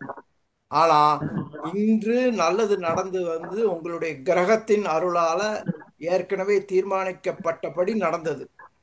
நடக்க வேண்டியது கோயில் போவது ஒரு நல்ல செயல் என்றாலும் 3/4 மணி நேரம் தவம் செய்யும் பொழுது கிடைக்கும் அந்த தெய்வ ஆற்றல் கோயிலில் கிடைப்பதில்லை. கண்டிப்பா. அதனால தொடர்ந்து நம்ம தவத்தை செய்யும் பொழுது சமநிலையில் வந்து விடுவோம். அதனாலதான் உடல் நலம் நீளாயுள் நிறை செல்வம் அப்படின்னு சொல்றார் மகர்ஷி. கடன்கள் இருக்காது, போதிய பொருள் வளம் இருக்கும். அப்ப கடன் தொல்லை அதிகமாக இருப்பவர்கள் இந்த தவத்தை செய்ய வேண்டும். அப்ப திருமணம் தடைபட்டு கொண்டே இருக்கிறது என்றால் இந்த தவத்தை செய்ய வேண்டும். வேலை சரியாக நிலைக்க முடியவில்லை என்றால் இதை செய்ய வேண்டும். என்ன செய்தாலும் அதிக நோய்கள் இருக்கிறது என்றால் இந்த தவம்தான் ஒரே வழி. வழக்குகள் போன்ற பிரச்சனைகள் இருந்தால் நவகிரக தவம்தான். அதனால வாழ்க்கையில் ஒரு ஸ்டெபிலிட்டி வேணும்னாக்க இந்த தவத்தை அடிக்கடி செய்து வர வேண்டும். வாழ்த்துக்கள். சரிங்க ஐயா, மிக்க நன்றி ஐயா. வாழ்க வளமுடன் ஐயா. நன்றி அம்மா. நன்றிகள் அம்மா. வாழ்க வளமுடன். அடுத்த அன்பராக விவா அப்படின்ற பேர்ல வந்திருக்கீங்க. உங்க பேரை சொல்லிட்டு ஐயா கிட்ட நீங்க பேசலாம். விவா, விவோ. உங்களுக்கு அட்மிட் கொடுத்துருக்கோம். நீங்க அட்மிட் பண்ணிட்டு ஐயா கிட்ட பேசலாம். விவோ. அடுத்த அன்பராக கவிதா கோவிந்தராஜன் அம்மா அவர்களை அன்போடு அழைக்கின்றோம். வாழ்க வளமுடன் அம்மா. வாழ்க வளமுடன் ஐயா. வாழ்க வளமுடன். ஐயா, சனி ஆதிக்கம், அதாவது சனியோட ஆசீர்வாதம் தான் குழந்தைங்க அது அது இருக்கிற இடத்துல வைப்பாங்கன்னு சொன்னீங்க. அதே ஆமா, மாதிரி என் பேரன் எல்லாத்தையும் எடுத்து வைக்கிறான், ஆனா அவனுக்கு பேச்சு மாத்திரம் வரல. எதனாலங்க ஐயா? பேச்சு வரலைன்னா ஜென்ரலாவே ஆண் குழந்தைகளுக்கு கொஞ்சம் மெதுவா தான் பேசுவாங்க. ம் பெண் குழந்தைகள் அளவுக்கு சிறிய வயதிலேயே அவங்களுக்கு பேச்சு வராது. ம் அதனால அதுக்கு கொஞ்சம் நாமும் ஒத்துழைக்கணும். ம் உடனடியா பெரிய பெரிய டாக்டர்லாம் பார்த்து அதை சரி செய்யணும்னு நினைக்க கூடாது. ஆ குழந்தைகளுக்கு எல்லாமே உடல் வளர்ச்சி என்பது ஒரு 16 17 வயது வரையிலும் உடல் வளர்ச்சி எப்ப வேண்டுமானாலும் மாறும். அதனால அதற்கு நாம சற்று பொறுமையாகத்தான் இருக்க வேண்டும். ட்ரீட்மெண்ட்னு பெருசா எதுவும் அதிகமா எடுக்கக்கூடாது. ம் எடுக்கக்கூடாது. அஹ், ம் அப்படியும் ஒரு குழந்தை கொஞ்சம் ஹேண்டிகேப்டாவே இருக்கு அப்படின்னா ஆ அதை நம்ம அஹ், முன்னோர்கள் செய்த வினைப்பதிவு என்று ஏற்றுக்கொண்டு தான் அந்த குழந்தைக்கு ம் சப்போர்ட்டாக இருக்கணும். ஆ அதுக்கு உண்டான வேற தீர்வுகளை பார்க்கணும். ஆ ஆமா. அதனால ஆ சின்ன வயசுல 3 வயசுல 4 வயசுல சரியா பேசலைன்னா அதை பத்தி கவலைப்படக்கூடாது. அதுவே செட்ரைட் ஆயிடும். ம் அந்த குழந்தைக்கு என்கரேஜ் பண்ணுமே தவிர டிஸ்கரேஜ் பண்ணக்கூடாது. ம் அது பார்த்துங்க. ஆ நன்றிகள் ஐயா. வாழ்க வளமுடன் ஐயா. வாழ்க்கை. வாழ்க வளமுடன் அம்மா. வாழ்க வளமுடன் அம்மா. ம் அடுத்த அன்பராக பிரமிளா அம்மா அவர்களை அன்போடு அழைக்கின்றோம்.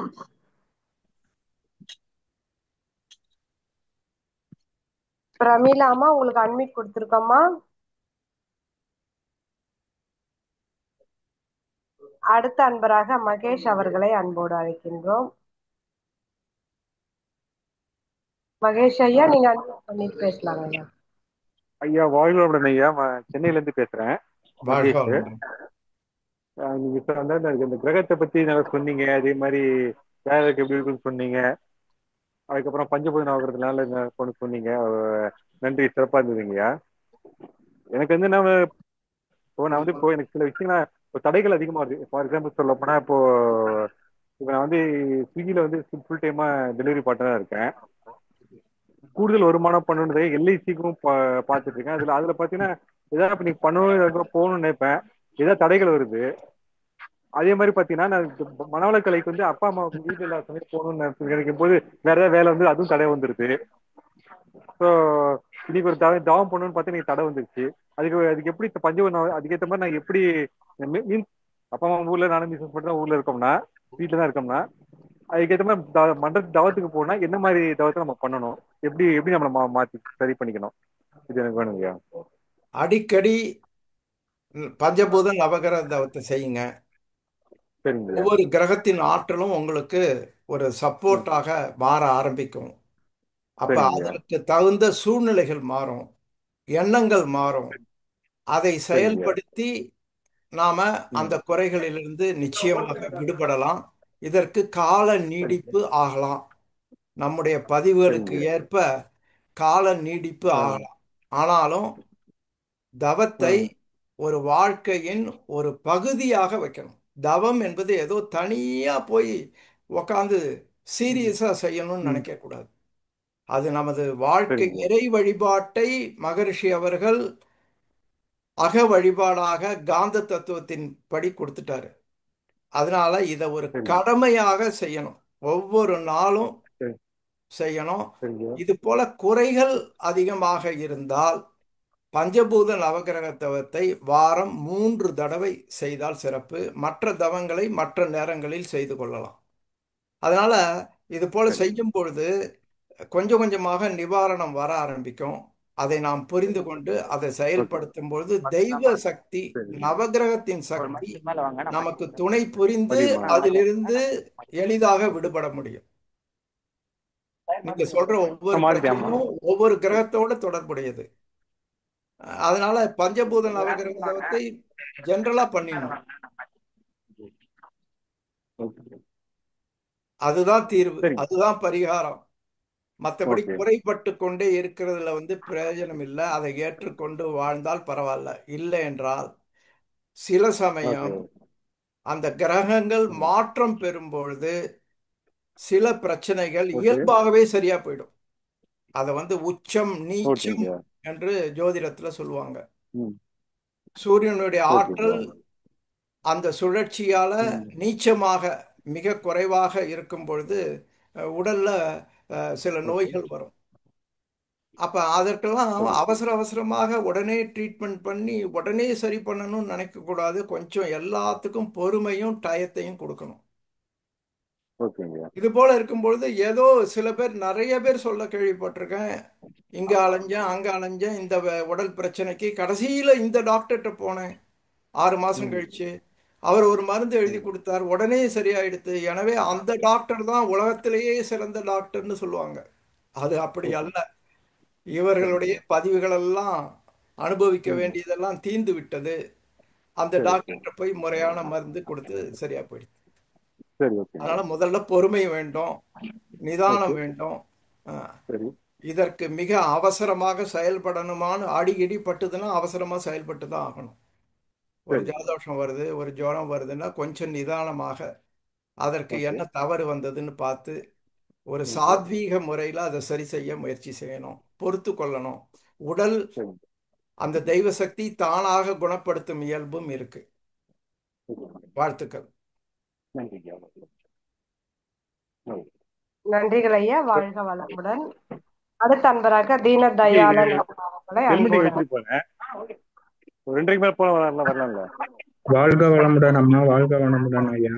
சொல்லுங்க உங்கள் உரை தீனதயாளன். மிகவும் அருமையாக இருந்தது, மிக்க நன்றி ஐயா. உங்களோட உரையில ஒரு இடத்துல சொன்னீங்க, நம்ம மகரிஷி விருப்பு இருக்கலாம் ஆனால் வெறுப்பு இருக்கக்கூடாது அப்படின்னு சொல்லியிருந்தீங்க ஐயா. இப்ப எனக்கு என்ன உங்களோட கருத்து தெரிஞ்சுக்கணும்னு நினைக்கிறேன்.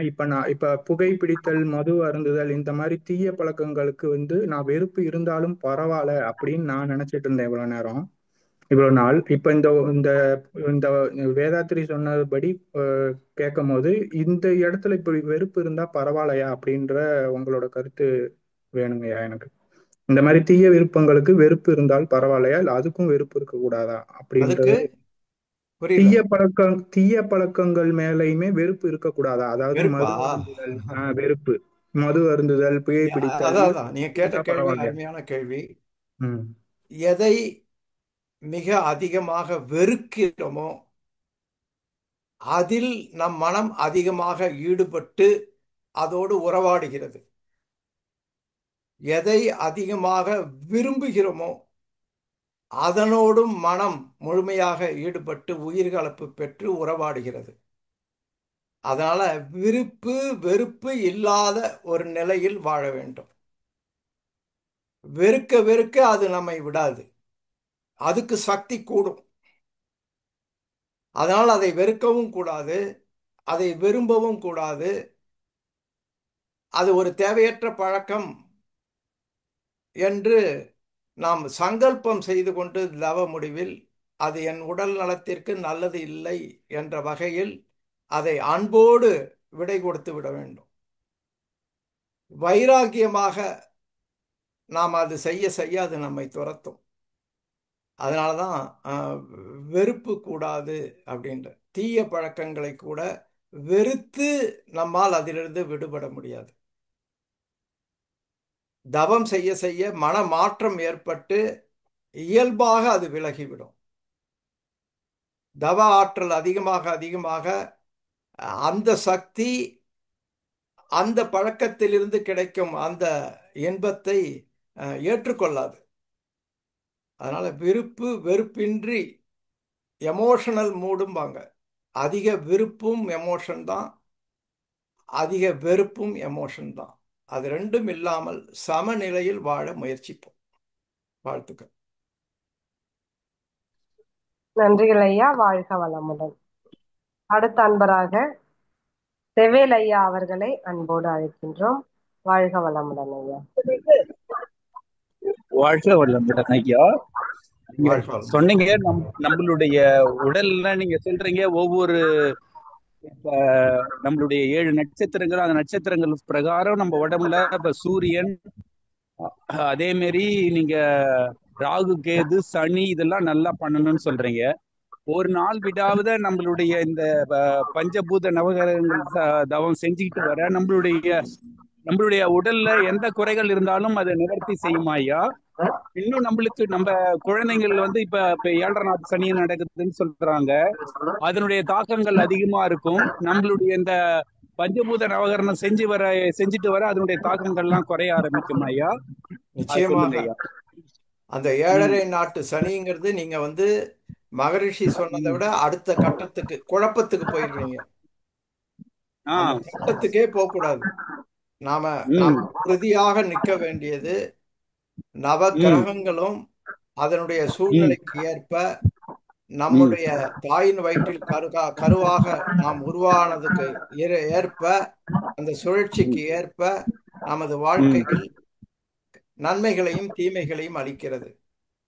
நன்மைகள் நிலைக்க, தீமைகள் குறைய, நீங்க எந்த சக்தியால் அந்த குறைகள் வருகிறதோ அந்த சக்தியையே வழிபட்டு அந்த குறையை நிறை செய்து வாழ்வோம். அதனால் நீங்க 7.5 நாட்டு சனி, பொங்கு சனி, மங்கு சனி இதெல்லாம் கட்டத்துக்கு போயிடும். அந்த கட்டத்துக்கு போனாலே குழப்பம்தான். யாராலும் சரியா சொல்ல முடியாது. நமது வாழ்க்கையில் நடக்கும் நிகழ்வுகளை வச்சுதான், நம்முடைய பிறவி குணத்தை வச்சுதான், நமது வாழ்க்கை எப்படி அமைந்திருக்கிறது என்பதை வைத்துதான் எந்த கிரகத்துல நமக்கு நன்மை இருக்கு, குறைபாடு இருக்கு என்பதை நாமத்தான் கண்டுபிடித்துக் கொள்ள வேண்டும். அதனால் தொடர்ந்து இந்த தவத்தை செய்யும் பொழுது அனைத்திலும் ஒரு சமமாக எல்லாம் கிடைக்கும். அதுதான் அமைதியான வாழ்க்கை. சரிங்க. நாம் லட்சியம் அந்த லட்சியத்துக்கு எதிராக நவகிரகங்களின் அமைப்பு நமக்கு இருந்தால் அந்த லட்சியத்தோடு மிகவும் போராட வேண்டியிருக்கும், வாழ்க்கையே இழக்க வேண்டியிருக்கும். அதனால நம்ம லட்சியத்துக்கு, லட்சியம் என்றால் என்ன, ஒரு ஒரு ஒரு கோலை அடையணும்னு நினைக்கிறோம். அதுதான் நம்ம லட்சியம். நம்ம கோலை அடையணும்னா முயற்சி எடுக்கிறோம். அந்த முயற்சி பெறுவதற்கு தெய்வத்தின் துணை வேணும். அந்த நவகிரகத்தின் அருள் அந்த கோல் எது செட் பண்ணமோ அதற்கு இல்லை என்றால் பல்வேறு தடங்கல்கள் வரும். சாதாரண முயற்சி நிச்சயமாக தேவை, ஆனால் கடும் முயற்சி இருக்கக்கூடாது. அந்த இடத்துல நமக்கு அந்த நவகிரகத்தின் அருள் இல்லை என்று தெரிந்து கொண்டு நம் வாழ்க்கையை மாற்றி அமைத்துக் கொள்ள வேண்டும். அதுதான், அதற்கு தான் இது பயன்படும். வாழ்த்துக்கள். வாழ்த்துக்கள். ரொம்ப சிறப்பை நம்ம பண்ண நம்மளுடைய என்ன இதுகளோ எல்லாமே குறைய ஆரம்பிச்சிடும். நம்ம நம்ம கோள்கள்ல நம்மளுக்கு என்னன்னு தெரியாது, ஆனா நம்ம அந்த பஞ்சபூத நவகிரகம் பண்ண நம்மளுடைய ஆற்றல் அது உள்ள நம்மளுடைய என்ன குறைபாடுகளும் சரி செய்யப்படும். மிக முக்கியமாக நாம் தெரிந்து கொள்ள வேண்டியது, உறவுகளிடையே நல்ல உறவாக வைத்துக் கொள்வதற்கு இந்த ஜோதிடம் மிகவும் பயன்படும்.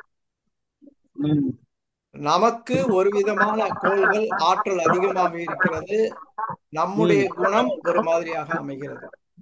நமது பிள்ளைகளுக்கோ பெற்றோர்களுக்கோ வாழ்க்கை துணைக்கோ வேறு விதமான கோள்கள் வேறு விதமாக வேலை செய்யும்.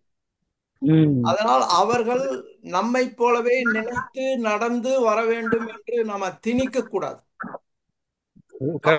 உறவு கெட்டு போயிடும். ம் அந்த உறவுக்கு மதிப்பளித்து நவ கிரகங்களுக்கு மதிப்பளித்து அவர்கள் ம் குணத்தை ஏற்றுக்கொண்டு அதே சமயத்தில் அது ம் நம்மை பாதிக்காத அளவுக்கு பார்த்து கொண்டு ம் அந்த உறவுக்கு மதிப்பு கொடுத்து வாழ வேண்டும். எது சரி எது சரி. தவறு என்று வாழ்க்கையில் எதுவுமே கிடையாது. ம் அவரவர்களுக்கு அவரவர்கள் செய்வது சரி. ம் அது அந்தந்த போக்குல விட வேண்டும்.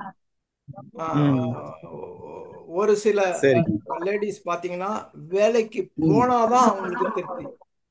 ம் அவர்களை வீட்டுல உட்கார வச்சு 24 மணி நேரம் குழந்தை சமையல்னு சொல்லும் போது அவங்க ரொம்ப ஏன்னா அந்த கருவமைப்புல வேலைக்கு போகும் கிரகத்தோட அருள் இருக்கு. இன்னும் சில பேருக்கு பாத்தீங்கன்னா வேலைக்கு போக பிடிக்கவே பிடிக்காது. ம் அவங்க மிக மன நிறைவோட வீட்டு செயல்களை செய்வாங்க, அதுல இருப்பாங்க. அவங்களுக்கு கார் டிரைவிங் தெரியாது, அவங்களுக்கு கம்ப்யூட்டர் அதிகமா தெரியாது. ஆனா அவங்கள போய் அந்த ராங் ரூட்ல திணிச்சு அதுலயும் அவங்க வரணும்னு நினைக்க கூடாது. முயற்சி வேண்டியதுதான், அப்பதான் முன்னேற்றம் இருக்கும். ஆனா கடுமையான முயற்சியாக மாறக்கூடாது. அது ம் கடுமையான முயற்சின்னா என்னுடைய உடல் கெட்டு போயிடும், அதனால என் மனம் கெட்டு ம் போயிடும், வாழ்க்கை கெட்டு போயிடும், உறவுகளால இனிமையாக இருக்க முடியாது. அந்த அளவுக்கு அந்த முயற்சி இருக்கக்கூடாது. வேற ஒண்ணும் இல்லை. அதற்கு பொதுவான நவகிரகங்களின் அருள் வேணும். அதனால நமக்கு டெய்லி 3 தடவையாவது இதை செஞ்சுட்டோம்னா அந்த சப்போர்ட் ம் கிடைச்சிடும். சரி. வாழ்க வாழ்க வளமுடன். வாழ்க்கை ரொம்ப சிறப்பு ஐயா. பண்றேங்க ஐயா. ரொம்ப நல்லாதான் வாழ்க்கை வளமுடன். தினந்தோறும் பண்றேங்க ஐயா. ஆ, யூடியூப்ல மகரிஷியே நடத்தும் தவம் இருக்கு. ஆ. அதை ஆன் பண்ணி கேட்டுண்டு வேற வேலைகள்லாம் செய்யக்கூடாது. செய்யலங்க ஐயா. அவரு அது காலைல 7 பிரயோஜனம் மணி இல்லை. நீங்க திருப்பி அதை ஆன் பண்ணிட்டு நான் சமையல் செய்யறேன், இல்ல நான் இல்ல டிவி இல்ல பார்க்கிறேன்னா அது ஒன்றும் பிரயோஜனம் இல்லை. இல்ல இல்ல இல்ல உட்கார்ந்து கண்களை மூடி ம் புருவ மத்தியிலும் தலை உச்சியிலும் 5 நிமிஷம் மனதை நிறுத்தி ஒழுங்குபடுத்தி ஆற்றலை கூட்டி அந்த கூடிய ஆற்றலுடைய மனதை உடலை விட்டு உயர்த்தி ம் ஒவ்வொரு கிரகத்தோடும் உயிர்கலப்பு பெற்று ம் மகரிஷி ம் அவர்கள் சொல்லுவாங்க.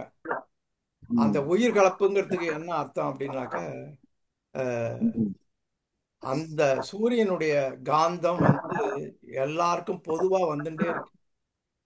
ம் ஆனா அதை ஈர்க்கும் சக்தி யாருக்கு இருக்கோ அவர்களுக்கு அது உள்ளேறணும். அதை மகரிஷி பெனிட்ரேஷன் என்று சொல்றாங்க, ஊடுருவுதல் என்று சொல்றாங்க. 5 விதமா சொல்றாங்க காந்தத்தை: மோதுதல், பிரதிபலித்தல், சிதறுதல், ஊடுருவுதல், ஊடாடுதல். மனிதர்களுக்கு இந்த 5ம் பொருந்தும். ஆனால் சூரியன் கோள்கள் பிரபஞ்சத்துக்கும் பஞ்சபூதத்துக்கும் இதுல ஊடுருவல் மட்டும் பொருந்தும். அதை நாம தான் செய்யணும், அதுவா செய்யாது. அதனால அந்த இடத்துல எமோஷனலா அந்த நன்மைகளை நினைந்து கொண்டு மனதால் கண்களை மூடி ஆழ்ந்து உயிர்கலப்பு பெறும் பொழுதுதான் அந்த ஆற்றல் வரும். வெறும்ன சரி கேட்பதனால பலன் கிடைக்காது. அதனால சரி ஊடுருவுதல் என்ற வார்த்தையை ம் நாம பயன்படுத்தணும். பொதுவாக ம் நமக்கு வாழ்க்கையில சில ம் பொருள்கள்லாம் ரொம்ப அட்டாச்மெண்ட் ரொம்ப அதிகமாயிடும். அது ஒரு ம் ம் லேப்டாப்பா இருக்கலாம், நம்ம அடிக்கடி பயன்படுத்தி பயன்பெறும் பொருள்கள். ம் பெண்களுக்கு குறிப்பாக ஒரு சில பாத்திரங்கள், ஒரு சில ம் விஷயங்கள் இதோட ம் எமோஷனலா அட்டாச் ஆயிடுவாங்க, வருஷக்கணக்கில் பயன்படுத்துவாங்க. ம் எனக்கு தெரிஞ்சு ஒரு அம்மா, ஒரு வயதான அம்மா, அந்த அம்மாவுக்கு கிட்டத்தட்ட 74 வயசு வருது. அவர் சொந்த வீட்டுல 30 வருஷமாக கணவனோடு வாழ்ந்தாங்க. பையன் பொண்ணு எல்லாம் வளர்ந்து கல்யாணம் ஆகி வேற இடத்துக்கு போயாச்சு, வேற ஊருக்கு போயாச்சு. இப்ப அந்த அம்மாவோட கணவர் இறந்ததுனால அந்த அம்மாவை எல்லாருமா சேர்ந்து, நீ தனியா இவ்வளவு பெரிய வீட்டுல இருக்க வேணாம், வீடை வித்துருவோம், வித்து உனக்கு வேற ஒரு பிளாட் மாதிரி ஒரு இடம் சேஃபா வாங்கிடு அப்படின்னாங்க. சரின்னு சொல்லி அதன்படி நடந்தது. அந்த வீட்டுல இருக்கிற உபயோகப்படுத்த பொருள்லாம் புது பிளாட்ல சின்னதா இருக்கிறதுனால அங்க கொண்டு வரக்கூடாதுன்ட்டாங்க அந்த வீட்டுல இருக்கிற மகனும் மகளும். இந்த அம்மா 20 வருஷமா தானும் தன் கணவனும் உணவுக்காக பயன்படுத்திய அந்த ஹார்ட் கேஸ் அதை விட்டுட்டு வர இவங்களுக்கு மனசே வரல. பழைய நினைவுகளோடு அது இருக்கு. அப்ப இதை பார்க்க ஒரு வீடையே விற்கிறோம் 60 லட்சம் 70 லட்சத்துக்கு, இது பழைய பொருள் அப்படின்னா அதோட உயிர்கலப்பு ஆயிட்டாங்க அவங்க. அப்ப அதை மட்டும் நான் எடுத்துக்கிறேன்னு எடுத்துன்னு வந்துட்டாங்க. அப்ப பாத்துங்க, அதுதான் மகரிஷி சொல்ற உயிர்கலப்பு. அப்படி நாம இந்த தவத்தை பண்ணணும். சூரியனை என்னுடைய தந்தையாக நினைக்கணும், சந்திரனை என்னுடைய தாயாக நினைக்கணும், ஒவ்வொரு கோளையும் என்னுடைய உறவாக நினைக்கணும். அப்படி நினைச்சாதான் அந்த ஆற்றல் ஊடுருவும். மனிதர்களோட பழகும் போது ஊடாடுதல் இருக்கும், இங்க ஊடாடுதல் வராது. இங்க மற்ற தவம் செய்யாத மனிதர்கள் சூரியனை பார்க்கும் பொழுது அந்த ஆற்றல் அவர்களிடம் ஊடுருவதாக அமையாது, சிதறிவிடும். அந்த மதிப்பை உணர்ந்து குரு வழியில் நின்று வழிபடும் பொழுதுதான் அது ஊடுருவி எலும்பையும் கண்களையும் இருதயத்தையும் வலுவாக்கும். இதுதான் இதுல காந்த தத்துவம். அதனால இதை புரிந்து கொண்டு மகிழ்ச்சியாக இந்த தவத்தை செய்யும். சரி, ரொம்ப சிறப்பு, ரொம்ப சிறப்பு ஐயா. மிக்க மகிழ்ச்சி ஐயா. கண்டிப்பா. நன்றிங்க ஐயா. வாழ்க வளமுடன். அடுத்த அன்பராக சசிகலா அன்பழகன் அம்மா அவர்களை அன்போடு அழைக்கின்றோம். அம்மா வாழ்க வளமுடனுங்க அம்மா. அம்மா கேக்குதாங்கம்மா? ஐயா வாழ்க வளமுடன் ஐயா. சொல்லுங்க ஐயா. இந்த நிகழ்ச்சியில நிறைய விஷயங்கள் எல்லாம் நல்லா தெரிஞ்சுக்கிட்டோங்க ஐயா. எனக்கு ஒரு 2 கேள்விங்க ஐயா, அதாவது சந்தேகம் என்னன்னா, பஞ்சபூத நவகிரகங்க தவம் செய்யறது ஏதாவது காலை மாலைங்கிறத ஒரு டைமிங்ல செய்யணுமாங்க ஐயா? அதே மாதிரி இப்போ திருமண தடையெல்லாம் இருக்கிறதுனால, இப்போ பையனுக்கோ பொண்ணுக்கோ இருக்குன்னா அவங்க அம்மா அப்பா செஞ்சாங்கன்னா அது அவங்களுக்கு நிவர்த்தியா இருக்குமோ? இது ஒரு கேள்விங்க ஐயா. அடுத்தது இன்னொரு கேள்வி என்னன்னா, ஒரு படிப்புலயோ ஒரு விஷயத்திலயோ இப்ப எங்க பையனே ஒரு 3 வருஷம் யூபிஎஸ்சி எக்ஸாம் எழுதுறேன்னு சொல்லி படிச்சாங்க ஐயா. அப்புறம் 3 வருஷத்துக்கு மேல எங்களுக்கு அதுல விட்டா ரொம்ப நாளும் இதுமா போயிட்டு இருக்கு, வேணான்னு சொல்லி தொழிலுக்கு கொண்டு வந்துட்டோம். இருந்தாலுமே அவனுக்கு அது ஒரு கனமாவே இருந்துட்டு இருக்கு. ஆனா அது நம்ம நிவர்த்தி பண்ணலையே, அதுல படிக்காம விட்டுட்டோமேன்னு எப்பவுமே வருத்தப்பட்டுட்டே இருக்கான். அதை விட்டுட்டு வந்துட்டேங்கிற மாதிரி. அது எப்படிங்க ஐயா அது சரி பண்ண முடியும்? அதுதாங்க ஐயா என்னோட கேள்வி. 16 வயதுக்கு மேற்பட்ட அனைவரும் மிக எளிமையாக நமது மன்றத்தில் பஞ்சபூத நவகிரக தவத்தை கற்றுக்கொண்டு வீட்டில் பிராக்டிஸ் பண்ணலாம். பொதுவாக நமது குறைகள் நீங்க, அவரவர்கள் குறைகள் நீங்க அவரவர்கள் தான் தவம் செய்ய வேண்டும். அப்பொழுதுதான் அது விரைவாக செயல்படும். ஆனால் அவர்கள் இரத்த சம்பந்தப்பட்ட தாய் தந்தையோ மற்றவர்களோ செய்யும் பொழுது அதனுடைய பலன் ஓரளவுக்கு அவர்களுக்கு கிட்டும். ஒன்று, நமக்கு கொடுப்பினை இல்லை என்று, அதுதான் ஆசை சீரமைத்தல்ல மகர்ஷி கொடுக்கிறார். நிறைவேற முடியாத ஆசைகளை, முயற்சி செய்தும் பெற முடியாத ஆசைகளை அப்படியே டெலீட் பண்ணி விட்டணும். நமக்கு தேவை சூரியனுடைய ஆற்றல், காற்று, நீர், வாழ்வதற்கு பூமி. இதுதான் இயற்கையாக வாழ்வதற்கு தேவையான அத்தியாவசிய விஷயங்கள். மற்றதெல்லாம் அவங்க சொல்றாங்க, இவங்க சொல்றாங்க, இவங்கள்ட்ட சொல்லிட்டோம், அவங்கள்ட்ட சொல்லிட்டோம், அதனாலேயே நம்மளை நாம ப்ரூஃப் பண்ணணும் அப்படின்னு முயற்சி செய்து வெற்றி பெற முடியாத போது தைரியமாக அதை ஒத்துக்கொள்ளணும். முயற்சி செஞ்சேன், அந்த இடத்துல அருள் இல்லை, அதனால பரவாயில்ல, வேற இடத்துல நான் முயற்சி பண்ணுவேன் அப்படின்னு அதுக்கு ஒரு தைரியம் வேண்டும். அதை கொடுப்பதும் சூரியனும் செவ்வாயும் தான். அதனால இது மறுபடியும் எங்க சுத்தி வந்தாலும் சொல்யூஷன் இது தவத்துல தான் போய் முடியும். சரிங்க. அதனால அவர் தவம் செஞ்சா சிறப்பு, அப்படி இல்லைன்னா நீங்க செஞ்சீங்கனாலும் அதற்குண்டான பலன்கள் கிடைக்கும். நீங்க என்ன பண்ணலாம்னா, சொல்லுங்க குரு ஐயா. மீது தவம் செய்யும் பொழுது ம். இந்த ஆற்றல்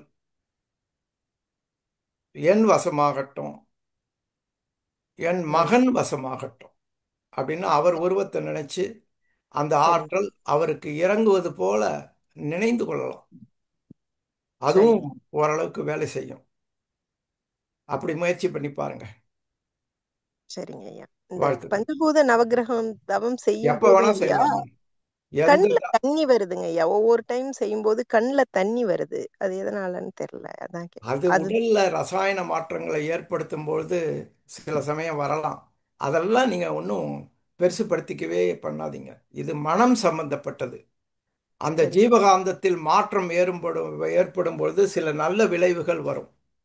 நம்ம கண்ணீருங்கிறோம். அதெல்லாம் வந்து பார்த்தீங்கன்னாக்க உடல்ல தேவையில்லாததும் வெளியில வரும். அப்ப அது நல்லது தான். சரிங்க அதனால அதை வந்து நீங்க பெருசுபடுத்த வேண்டாம். தொடர்ந்து தவம் செய்து அந்த ஆற்றலை மனதிற்குள் கொண்டு வந்து நம் செல்களில் அது பதிந்து எண்ணங்களாக மாறி செயல்படணும். அது ரொம்ப ரொம்ப முக்கியம். அதுதாங்க ஐயா. இவங்களும் பிரம்மஞானம்லாம் உட்கார்ந்த பண்ணணும்னு இடத்திலேயே போனவங்க தாங்க கடவுள் ஐயா. எல்லாத்தையும் கொடுத்துருவார்னு நினைக்கவே கூடாது. செய்ய ஆனா மாட்டேங்கிறாங்க. அதுதான் மிக பிரச்சனையா இருக்கு. அதிகமாக தெய்வ சக்தியின் உதவி இல்லாமல் செயல்படவும் கூடாது. அப்போ தெய்வ அதான் சக்தியை முதலில் வாங்கி கொண்டு பிறகு நம்மாலான முயற்சியை செய்யும் பொழுது அது வெற்றியாக மாறும். சரிங்க. ரொம்ப வாழ்க. நன்றி. வாழ்க வளமுடன் ஐயா. நன்றிங்க ஐயா. அம்மா நன்றிங்கம்மா. வாழ்க வளமுடன். நன்றிங்கம்மா. வாழ்க வளமுடன். அடுத்த அன்பராக ரமேஷ் திக்காராம் ஐயா அவர்களை அன்போடு அழைக்கிறோம். ரமேஷ் ஐயா, உங்களுக்கு அன்மியூட் கொடுத்துருக்கோங்க ஐயா. நீங்க அம்பிகா கிட்ட பேசலாங்க ஐயா. வாழ்க்கை நன்றிங்கம்மா வாய்ப்புக்கு. ஐயா ரொம்ப அருமையா ஒரு ஸ்பீச் கொடுத்தீங்க, நல்லா இருந்தது. இப்போ சராசரியா இப்போ ஆயிலுக்கு வந்து சனி பகவானோட ஆற்றல் தான் வேணும்னு சொல்லி ஒரு தெளிவா அதுதான் உண்மை. பட் இருந்தாலும் எனக்கு ஒரு கேள்வி சயின்டிஃபிக்கா, அது தப்பா எடுத்துக்காதீங்க, இருந்தாலும் ஐயத்தை கொஞ்சம் தீர்த்துவீங்க ரெக்வெஸ்ட் பண்ணிக்கிறேன். இப்போ சராசரியாக பார்த்தீங்கன்னாக்கா நம்ம இந்தியன் நாட்டில் இல்லை, வேர்ல்டு பாப்புலேஷன் எடுக்கு. இந்தியன் நாட்டில் பார்த்தீங்கன்னா 1910 பார்த்தீங்கன்னா அவங்களோட லைஃப் எக்ஸ்பெக்டன்சி வந்து 22 வயசு. சுதந்திரம் வாங்கும்போது ஒரு 40 வயசுல இருந்தது. அப்புறம் 1960 வந்து ஒரு 45. அப்படியே படிப்படியாக இன்னைக்கு வந்து சராசரியாக வந்து ஒரு வாழ்க்கையுடைய ஒரு இந்தியாவில் மட்டும் பேசுகிறேன், மற்ற நாட்டெலாம் பற்றி பேசுகிறேன். ஒரு 72 இப்போ சொல்லியிருக்காங்க. இன்னும் கூடுதல் பார்த்தீங்கன்னா இன்னும் ஒரு 10 15 வருஷம் 20 வருஷம் போகுது 90 டச் பண்ணுவாங்கன்னா அட்வான்ஸ் அந்த மாதிரி ஆயிருக்கு மெடிக்கல்ல ரிசர்ச்சில். இது வந்து பல வகையான சோஷியல் இருந்து பல குடல்படைகள் இருந்து வாறு மனச்சோர்வு எல்லாம் இருந்தும் லைஃப் எக்ஸ்பீரியன்ஸ் அதிகமாக தான் போயின்னு இருக்கு. சில பேர் பாரமாக நினைக்கிறாங்க. எனக்கு தெரிஞ்சு என்னுடைய பாஸ் 88 வயசு அவர் ஆரோக்கியமா இருக்காரு. சில பேர் வந்து வயசானவங்கள வந்து இந்த மெடிசன்ஸாக கொடுத்து வாழ வைக்கிறாங்க. பட் இருந்தாலும் அவங்களால முடியல, சூழ்நிலைகளால இருக்கு. சரி, இது எப்படி இது நம்ம இந்த தாக்கம் தான் மெயினா இல்லை மனுஷனோட அறிவால ஆயுள் கூடுதா? கொஞ்சம் தெளிவு பண்ணீங்க. வாழ்க வளமுடன். பொதுவாக நவகிரகங்கள் என்பது மனிதனுக்கு பொருந்துவது போல பூமிக்கும் பொருந்தும். பொதுவான மக்கள் குலத்திற்கே கூட அது பொருந்தும். மனிதன் வந்து ஆராய்ச்சி செய்து செய்து விஞ்ஞானத்தை வளர்த்து அதன் மூலமும் மனித ஆயுளை நீடிக்க முயலுகிறான், நோயற்று வாழ முயலுகிறான். அதுவும் ஒரு விதத்தில் அந்த சனி கிரகத்தின் தூண்டுதலால் தான் அதுபோல செயல்களில் அவர்கள் ஈடுபடுகிறார்கள். அதனால வாழ்க்கையுடைய நீளம் ஒன்று, அதில் எப்படி ஆரோக்கியமாக வாழ்கிறோம் என்பது ஒன்று. வாழ்க்கையின் ஆயுள் அதிகரித்து கடுமையான நோயால் பாதிக்கப்பட்டு வாழும் வாழ்க்கையே அல்ல. அதனால் நமக்கு பொதுவாக அனைத்து கிரகங்களின் அருளும் தேவை. அதுதான் நிறைவான வாழ்க்கை. அது நமக்கு மட்டுமல்ல, சமுதாயத்திற்கும் அது போல வரும், உலகத்திற்கும் அது போல வரும். அதனால அந்த விதமான மாற்றங்கள் வரும்பொழுது அந்த விதமான எண்ணங்கள் வந்து அந்த விதமான மருந்துகள் கண்டுபிடிக்கப்பட்டு மனித குலத்தை விஞ்ஞானமும் உடல் நலத்தோடும் மன அமைதியோடும் வாழ முயற்சி செய்து கொண்டிருக்கின்றன. அதனால தான் நேர்வழியில் விஞ்ஞானம் பயனாய் கொள்ளும்னு மகரிஷி சொல்றாரு. அதை முழுமையாக நாம் ஒதுக்கக்கூடாது. நம்மால் முடிந்தது நமது குரு கூறியிருக்கிறார்கள், ஜோதிடர்கள் கூறியிருக்கிறார்கள். ஒருத்தர் கேட்டார், ஃப்ளைட்டில் 140 பேர் செத்து போயிட்டாங்க. அப்போ 140 பேருக்கும் சனி கிரகம் சரியில்லையா அப்படின்னா, ஆமாம், வேற வழி இல்லை. அந்த இறப்பின் மூலமாக அது வெளிப்படுகிறது. முழுமையாக வாழாமல் கொலை, தற்கொலை, ஆக்சிடென்ட்டு, சிறிய வயதிலேயே பெரிய நோய், எந்த கெட்ட பழக்கமும் இல்லாமல் கேன்சர், இதுக்கெல்லாம் எப்படி பதில் சொல்லுவீங்க? அதற்கு காரணம் அந்த கருவாக, அந்த விதையாக வரும்பொழுதே அந்த சனியின் ஆற்றல் குறைவாக இருந்தால் அவர்கள் பொருளில் உயர்ந்திருக்கலாம், மற்ற விஷயங்களில் உயர்ந்திருக்கலாம். ஆனால் ஒரு நீண்ட ஆயுள் என்பது ஒரு பொதுவாக 80 வயதுன்னு சொல்றாங்க. அந்த அளவுக்கு வாழ வேண்டுமென்றால் சனியின் அருள் தேவை. அதனால் நவக்கிரக இன்னொரு கருத்தும் சொல்றாங்க, ஒரு முறை நீங்க நவக்கிரக தவத்தை செய்து விட்டால் நீங்கள் கிட்டத்தட்ட 22 கோயில்களுக்கு, திருக்கோயில்களுக்கு சென்று அந்த கடவுளை ஆழ்ந்து அமைதியாக வணங்கி அந்த ஆற்றலை பெற்று அந்த பலன்களை பெற்றதற்கு சமம் என்று கூறுகிறார்கள். உதாரணமாக சூரியனை வணங்கும் பொழுது சிவன் கோயிலுக்கும் புவனேஸ்வரி கோயிலுக்கும் சென்று வணங்கி அந்த பலன்களை பெறுமோ அந்த பலன்கள் கிட்டும். அதே போல சந்திரன், துர்கை, பார்வதி, திரிபுர சுந்தரி என்று கூறுகிறார்கள். செவ்வாய் ஆஞ்சநேயர், முருகன், பத்ரகாளி, திரிபுர பைரவி என்று கூறுகிறது, ஜோதிட சாஸ்திரம் கூறுகிறது. அதே போல சுக்கிரனை நினைக்கும் பொழுது, அதில் தவம் செய்யும் போது விஷ்ணு, கிருஷ்ணர், சரஸ்வதி, மாதங்கி இந்த தெய்வத்தை வணங்கிய பலன்கள் கிடைக்கும். குருவை வணங்கும் போது பிரகஸ்பதி, தட்சிணாமூர்த்தி, விஷ்ணு என்று கூறுகிறார்கள். அதே போல வீனஸ், லக்ஷ்மி, இந்திராணி, சனி பகவான் யம தர்மராஜான்ட்டாங்க, ஒரே கடவுள், அவ்வளவுதான். ராகுவை துர்கை, காளிக்கு ஒப்பிடுகிறார்கள். கேதுவை கணேசன்னாக்க விநாயகர். அப்ப ஒரு ஞானத்தை கொடுக்கக்கூடிய கடவுள் அவர். இது போல அவங்க ஜோதிடத்தில் ஒப்பிட்டு கூறியிருக்கிறார்கள். இந்த கோயில்களுக்கெல்லாம் போய் நாம் அலைந்து கஷ்டப்படாமல், எந்தெந்த ஊர்ல இருக்கு, எங்க இருக்கு, இதெல்லாம் கஷ்டப்படாமல் வேதாத்திரி மகர்ஷி அவர்கள் கூறிய காந்த தத்துவத்தின் அடிப்படையில் உட்கார்ந்த இடத்திலேயே இந்த அனைத்து கோயில்களின் அந்த விக்கிரகங்களின் அருளை பெற முடியும். அதுதான் நவகிரக தவம், பஞ்சபூத நவகிரக தவம். வாழ்த்துக்கள்.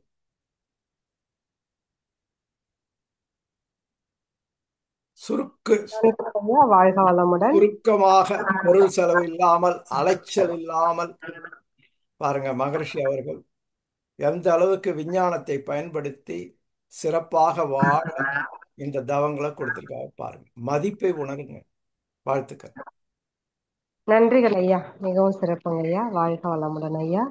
அடுத்த அன்பராக லக்ஷ்மணன் காந்திமதி ஐயா அவர்களை அன்போடு அழைக்கின்றோம். வாழ்க வளமுடன் ஐயா. வாழ்க வளமுடன்மா, வாய்ப்பு கொடுத்தமைக்கு நன்றிங்கம்மா ஐயா. வாழ்க வளமுடன். உரையும் கேள்வி பதிலும் நிகழ்ச்சி ரொம்ப சிறப்பா இருந்ததுங்க ஐயா. அதாவது நான் ஒரு கேள்வி வைக்கலான்னு பார்த்தா அந்த கேள்விக்கு ஆன்சர் கொடுத்துட்டே இருக்கீங்க. ரொம்ப சிறப்புங்க ஐயா. ஐயா இப்ப நம்ம அது என்ன சொல்றது, நம்ம மூதாதையர்கள்லாம் தொன்று தொட்டு வரக்கூடிய குலதெய்வ வழிபாடுகள்னு சொல்லி அதுக்குன்னு ஒரு வழிபாடுகள் செய்யறாங்க. அப்புறம் சித்தர்கள் கோயில் போய் நம்ம ஜீவசமாதியான இடத்துல போய் கும்பிடுறது, கோயில்களுக்கெல்லாம் போய் நம்ம வழிபட்டு வரக்கூடிய நிகழ்ச்சிகளை இப்போ நம்ம இந்த மனவளக்கலைக்கு வந்த பிறகு இப்போ தவம் செய்யணும், இது மாதிரி இருந்தா பெட்டர் அப்படின்னு நம்மளுக்கு நல்லா தெரியுது. பட் அந்த ஏற்கனவே செஞ்சிட்டு இருந்த விஷயங்களை நம்ம தொடர்ந்து செய்தால் நல்லதா, இல்ல இப்ப இந்த தவங்களை நம்ம அங்க போய் அந்த இடத்துல போய் நம்ம இருந்து பண்றது நல்லதா அப்படிங்கிறது ஒரு சின்ன கேள்வி இருந்தது இல்லையா. இப்ப நீங்க லாஸ்டா சொன்னது தவம் பண்ண பண்ண உட்காந்த இடத்துலயே இருந்து பண்ணா சிறப்புன்னு சொல்றீங்க. இப்போ இந்த குலதெய்வம் இதுவா இருக்கட்டும், ஜீவசமாதியான சித்தர்கள் இருக்கிற இடத்துக்கு போய் நம்ம தவங்கள் பண்றதா இருக்கட்டும், அதை பத்தின இது எப்படிங்க ஐயா? வாழ்க்கை நவ ஐயா. கிரகங்களும் வாழ்க்கைக்கு தேவையான 16 விதமான வளங்கள்னு சொல்றாங்க. என்னென்னு பார்ப்போம். கல்வி, புகழ், வலிமை, வெற்றி, நன்மக்கள், பொன் அப்படின்னா பொருள்னு அர்த்தம், நெல் அப்படின்னா நல்ல சாப்பாடு கடைசி வரைக்கும், நல்விதி அப்ப நமக்கு அமையக்கூடிய வாழ்க்கை துணை, குழந்தைகள்லாம், நுகர்ச்சி அனுபவித்து வாழ்தல், அறிவு ஞானத்தில் மேம்படுதல், அழகு மன அழகு, முக அழகு, பெருமை, இளமை, துணிவு, நோயின்மை, வாழ்நாள் எல்லாத்தையும் நவகிரகம் கொடுத்துருது. அது பெரியோர்கள் 16 பெற்று பெருவாழ் வாழ்கன்னு சொல்றாங்க. அதனால இதையெல்லாம் நம்ம கிடைத்த பிறகு குலதெய்வ வழிபாடுங்கிறது ஒரு நம்பிக்கை. அப்ப குடும்பத்தில் இருக்கிறவங்க எல்லாரும் நம்பும் பொழுது நம்ம மாறா நடக்கவே கூடாது. அதையும் செய்வோம். அதுல ஏதாவது பெனிஃபிட் வந்தா வரட்டும், வேண்டான்னு சொல்லுவோம். அதனால சமுதாயத்திற்காக அவைகளை செய்வோம். ஜீவ சமாதியில் போய் தவம் செய்வது என்பது ஒரு ஒரு ஒரு ரெஸ்ட்ரிக்டட் விஷயமாக மாறும். அதாவது அந்த ஜீவ சமாதியில் என்ன வைப்ரேஷன் இருக்கோ, இப்போ உதாரணத்துக்கு நீங்க பழனிக்கு அடிக்கடி போனீங்கன்னு நினச்சிங்க, அந்த கடவுளையே வேண்டினீங்கன்னா நீங்க ஆண்டியாக மாறி பொருள் உங்க கையில நிக்காது. இந்த கையில வரும், அந்த கையில செலவு பண்ணுவீங்க. ஆண்டி கோலத்தில் இருப்ப. அதனால இன்னொருத்தர் வீட்டில் வந்து மகனுக்கும் மகளுக்கும் திருமணம் ஆகணும்னா எப்ப பாரு ஆஞ்சநேயர் கோயிலுக்கே போயிட்டு போயிட்டு வருவாங்க. அப்ப ஆஞ்சநேயர் திருமணம் ஆகாதவர். அவங்க போக வேண்டியது மங்களகரமா இருக்கக்கூடிய விஷ்ணு கோயில்களுக்கு. அப்புறம் எப்படி இந்த மனமாற்றம் எப்படி மாறும், எண்ணங்கள் எப்படி மாறும்?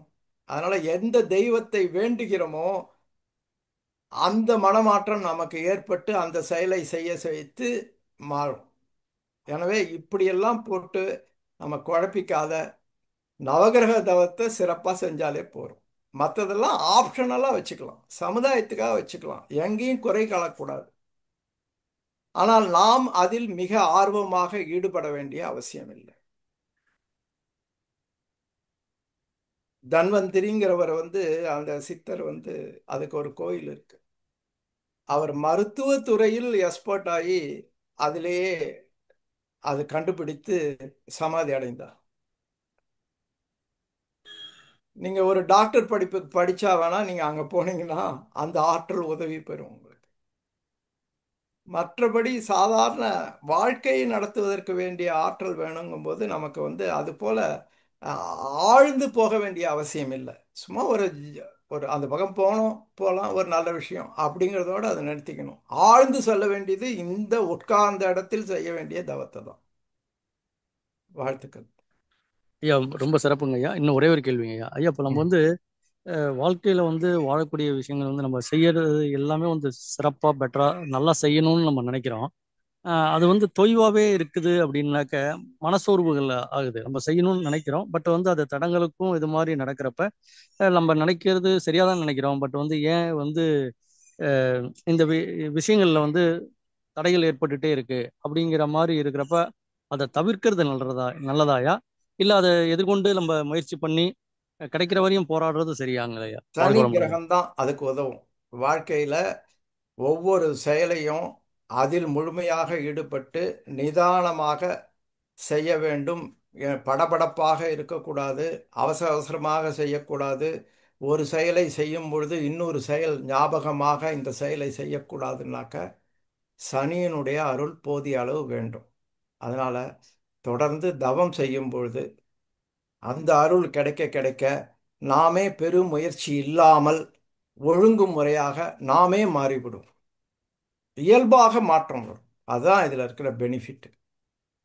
நம்மை பற்றி குறையாக நினைக்க வேண்டிய அவசியமே இல்லை.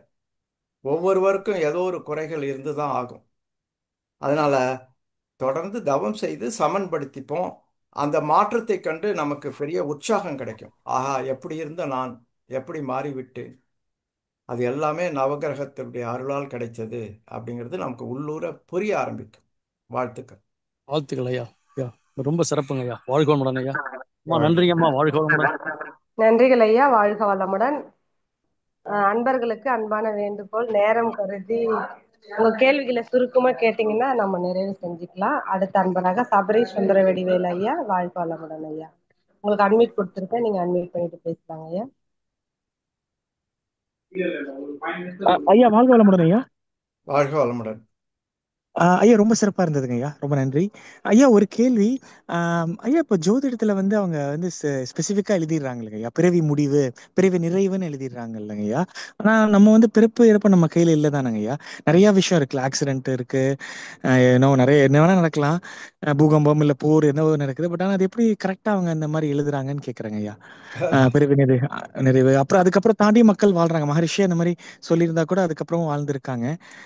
அதான் கேக்குறேன், அது அந்த சூழ்நிலை மாறதுனால பிறவி எக்ஸ்டெண்ட் பண்ணலாமா, எப்படி அது எக்ஸ்டென்ஷன் டேட் மாதிரி எப்படி, அதான் கேட்டேங்க. நன்றி. மகரிஷிக்கே ஜோதிடம் பார்த்துட்டு உங்களை ஆயுள் வந்து குறைவுன்னு சொல்லும் போது மகரிஷி வந்து இந்த நவ கிரகங்களை பற்றி ஆராய்ச்சி செய்து கண்டுபிடித்து நான் இன்னும் வாழ வேண்டும், உலகுக்கு நிறையா உண்மைகளை சொல்ல வேண்டியிருக்கிறது என்று சொல்லும் பொழுது அந்த சனி கிரகத்தின் அருளால் அவருடைய நாளானது நீடிக்கப்பட்டுள்ளது. அதனால நாம் வந்து தொடர்ந்து தவம் செய்யும் பொழுது இந்த மாதிரி நமக்கு எண்ணங்கள் எல்லாம் நமக்கு வராது. அந்த எண்ணங்களிலிருந்து நம்ம விடுபடுவோம், அந்த ஆற்றல் உள்ளே வரும்போது. அதனால பிறப்பு இறப்பு ரெண்டுத்தை பற்றியும் திங்க் பண்ணவே கூடாது, குழப்பிக்கவே கூடாது.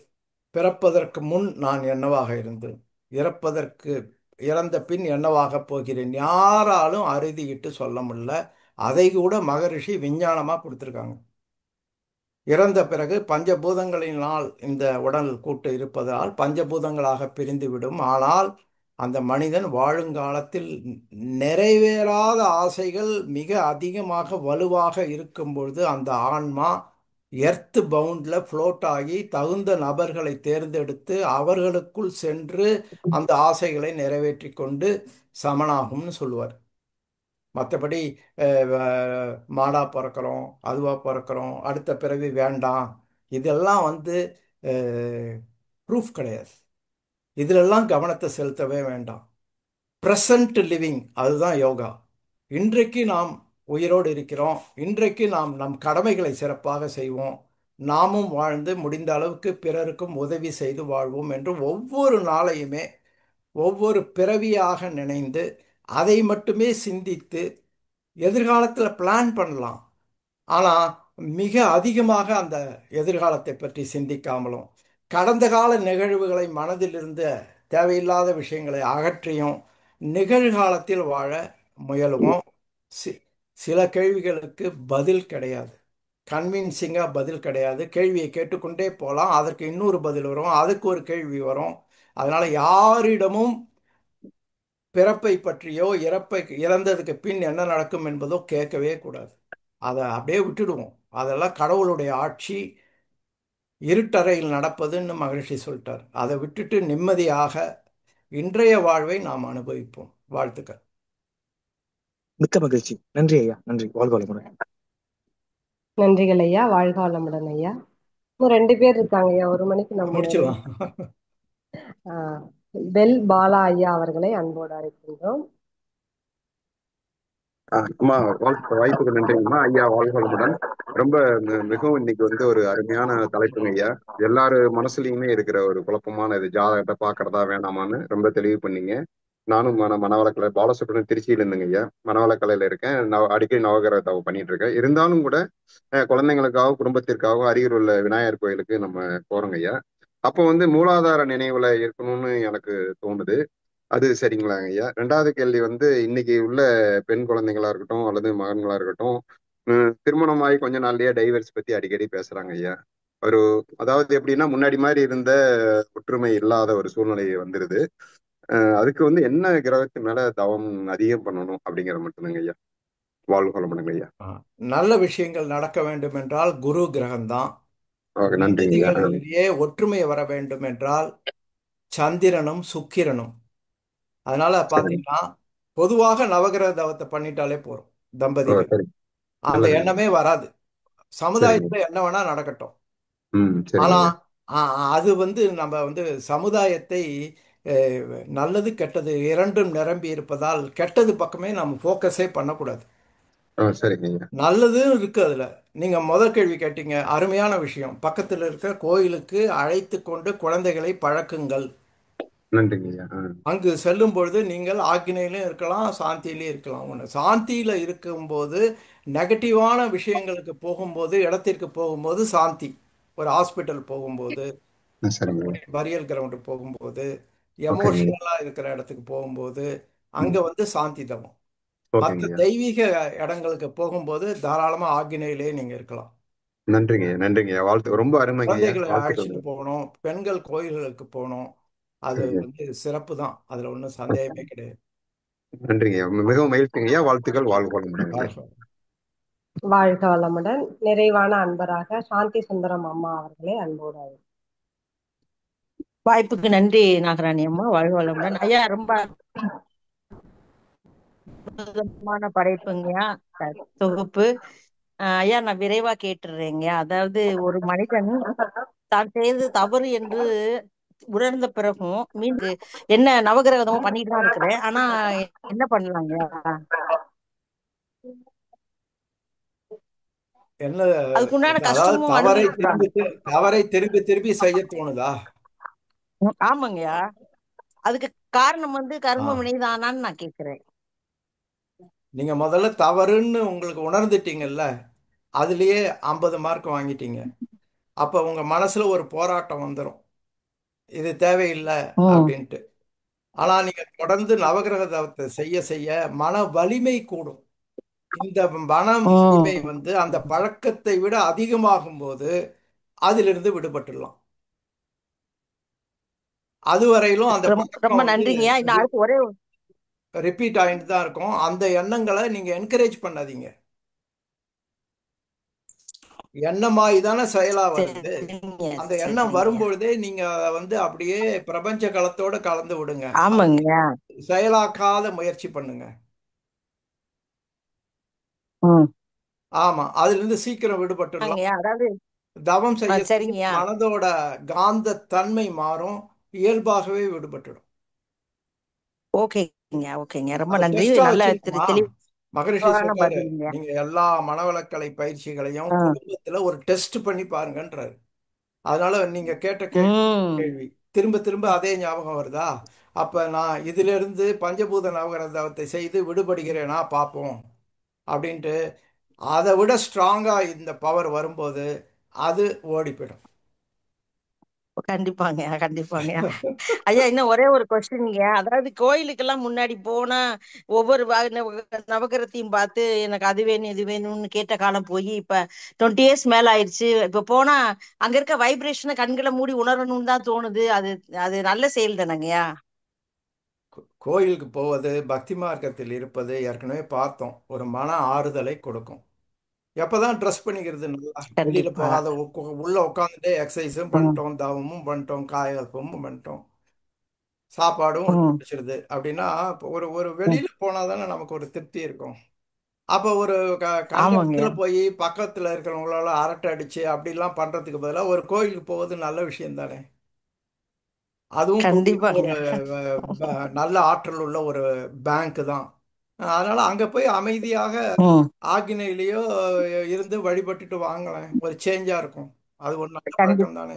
ஒரு வாக்கிங் ஆகும், ஒரு நல்ல மனதுக்கு ஒரு ரிலாக்ஸேஷன் கிடைக்கும். அதுவும் ஒரு சிறப்பு தான். எப்போ உங்கள்ட்ட பேசினா ஃப்ரீயா இருப்பீங்கயா? நீங்க பேசுங்க. போன்ல உங்கள்ட்ட பேசுறேன். நீங்க அவங்கள்ட்ட போன் நம்பர் வாங்கிக்கங்க. ஈவினிங் டயத்துல பேசுங்க. 3:30 மணிக்கு மேல, 4 மணிக்கு மேல ஃப்ரீயா தான் இருப்பேன். ஓகேங்க, ரொம்ப நன்றி.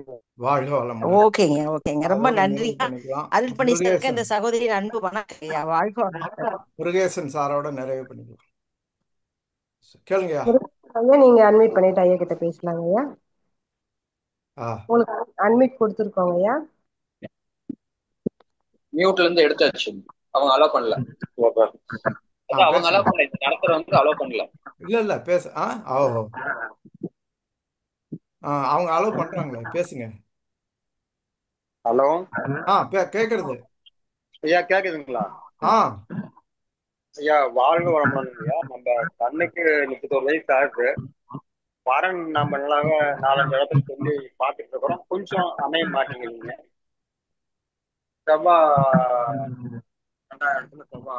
பரிகார சோகவா இருக்குது ஐயா. கேக்குதுங்களா? அதெல்லாம் கேக்குறது. அதிகமா அதெல்லாம் நீங்க மனசை குழப்பிக்க வேண்டாம். எந்த ஜோதிடரும் அதிகமா கன்சல்ட் பண்ண வேண்டாம். உங்க முயற்சிகளை தொடர்ந்து செய்யுங்க. 1. 2வது, பஞ்சபூத நவகிரகத்துல குருவை நல்லா வழிபடுங்க. இது வந்து நல்லா கைட் பண்ணும். சிரமப்பட்டு எந்த பரிகாரங்களும் நீங்க செய்ய தேவையில்லை. அதுவா அமையும். நல்லதுங்க. வாழ்த்துக்கள். நீங்க முயற்சியை கைவிடக்கூடாது. கடுமையான முயற்சி வேண்டாம். சரிங்க. அதனால இயல்பான முயற்சி செஞ்சுட்டே குருவையும் நினைச்சுங்க. அந்த குரு அருள் வரும்போது அது கண்டிப்பா நடக்கும். சின்ன ஒரு இதுங்க, நம்ம வேதாத்திரியத்துல ஒரு ஆப் இருக்குங்க, மணமக்கள் வரன் சேர்றது. இன்னும் அதுல நான் உள்ள போல, அது முயற்சி பண்ணுறீங்களா? தெரியல எனக்கு. அதெல்லாம் வந்து எப்படி தெரியல. நீங்க உலகத்துல, பிரபஞ்சத்துல, இந்த உலகத்துல எங்க இருந்தாலும் சரி, நீங்க வந்து தவம் செய்து அந்த டைம் வந்துடுத்துன்னா அவங்க நேரடியாக வந்துருவாங்க. இவர்கள் மூலமா அவர்கள் மூலமா எல்லாம் கிடையாது. பிரபஞ்சம் மூலமா, நவகிரகம் மூலமா உங்களுக்கு வந்துடும். நல்லதுங்க. நிறைவு செய்ய. நன்றிகள் ஐயா, மிகவும் சிறப்புங்க ஐயா. நிறைவு செஞ்சுக்கலாமா ஐயா? நிறைவு செஞ்சு. நம் கடமை அறவாழ்வு